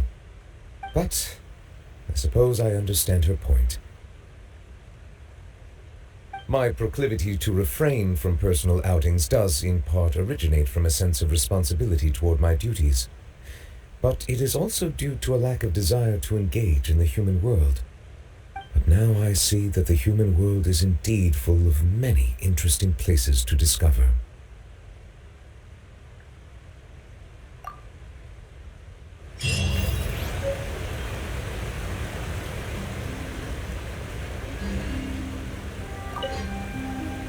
Lantern Rite marks the start of the new year in Liyue. In the spirit of the season, then, I wish you a year of success as vast and endless as the open ocean.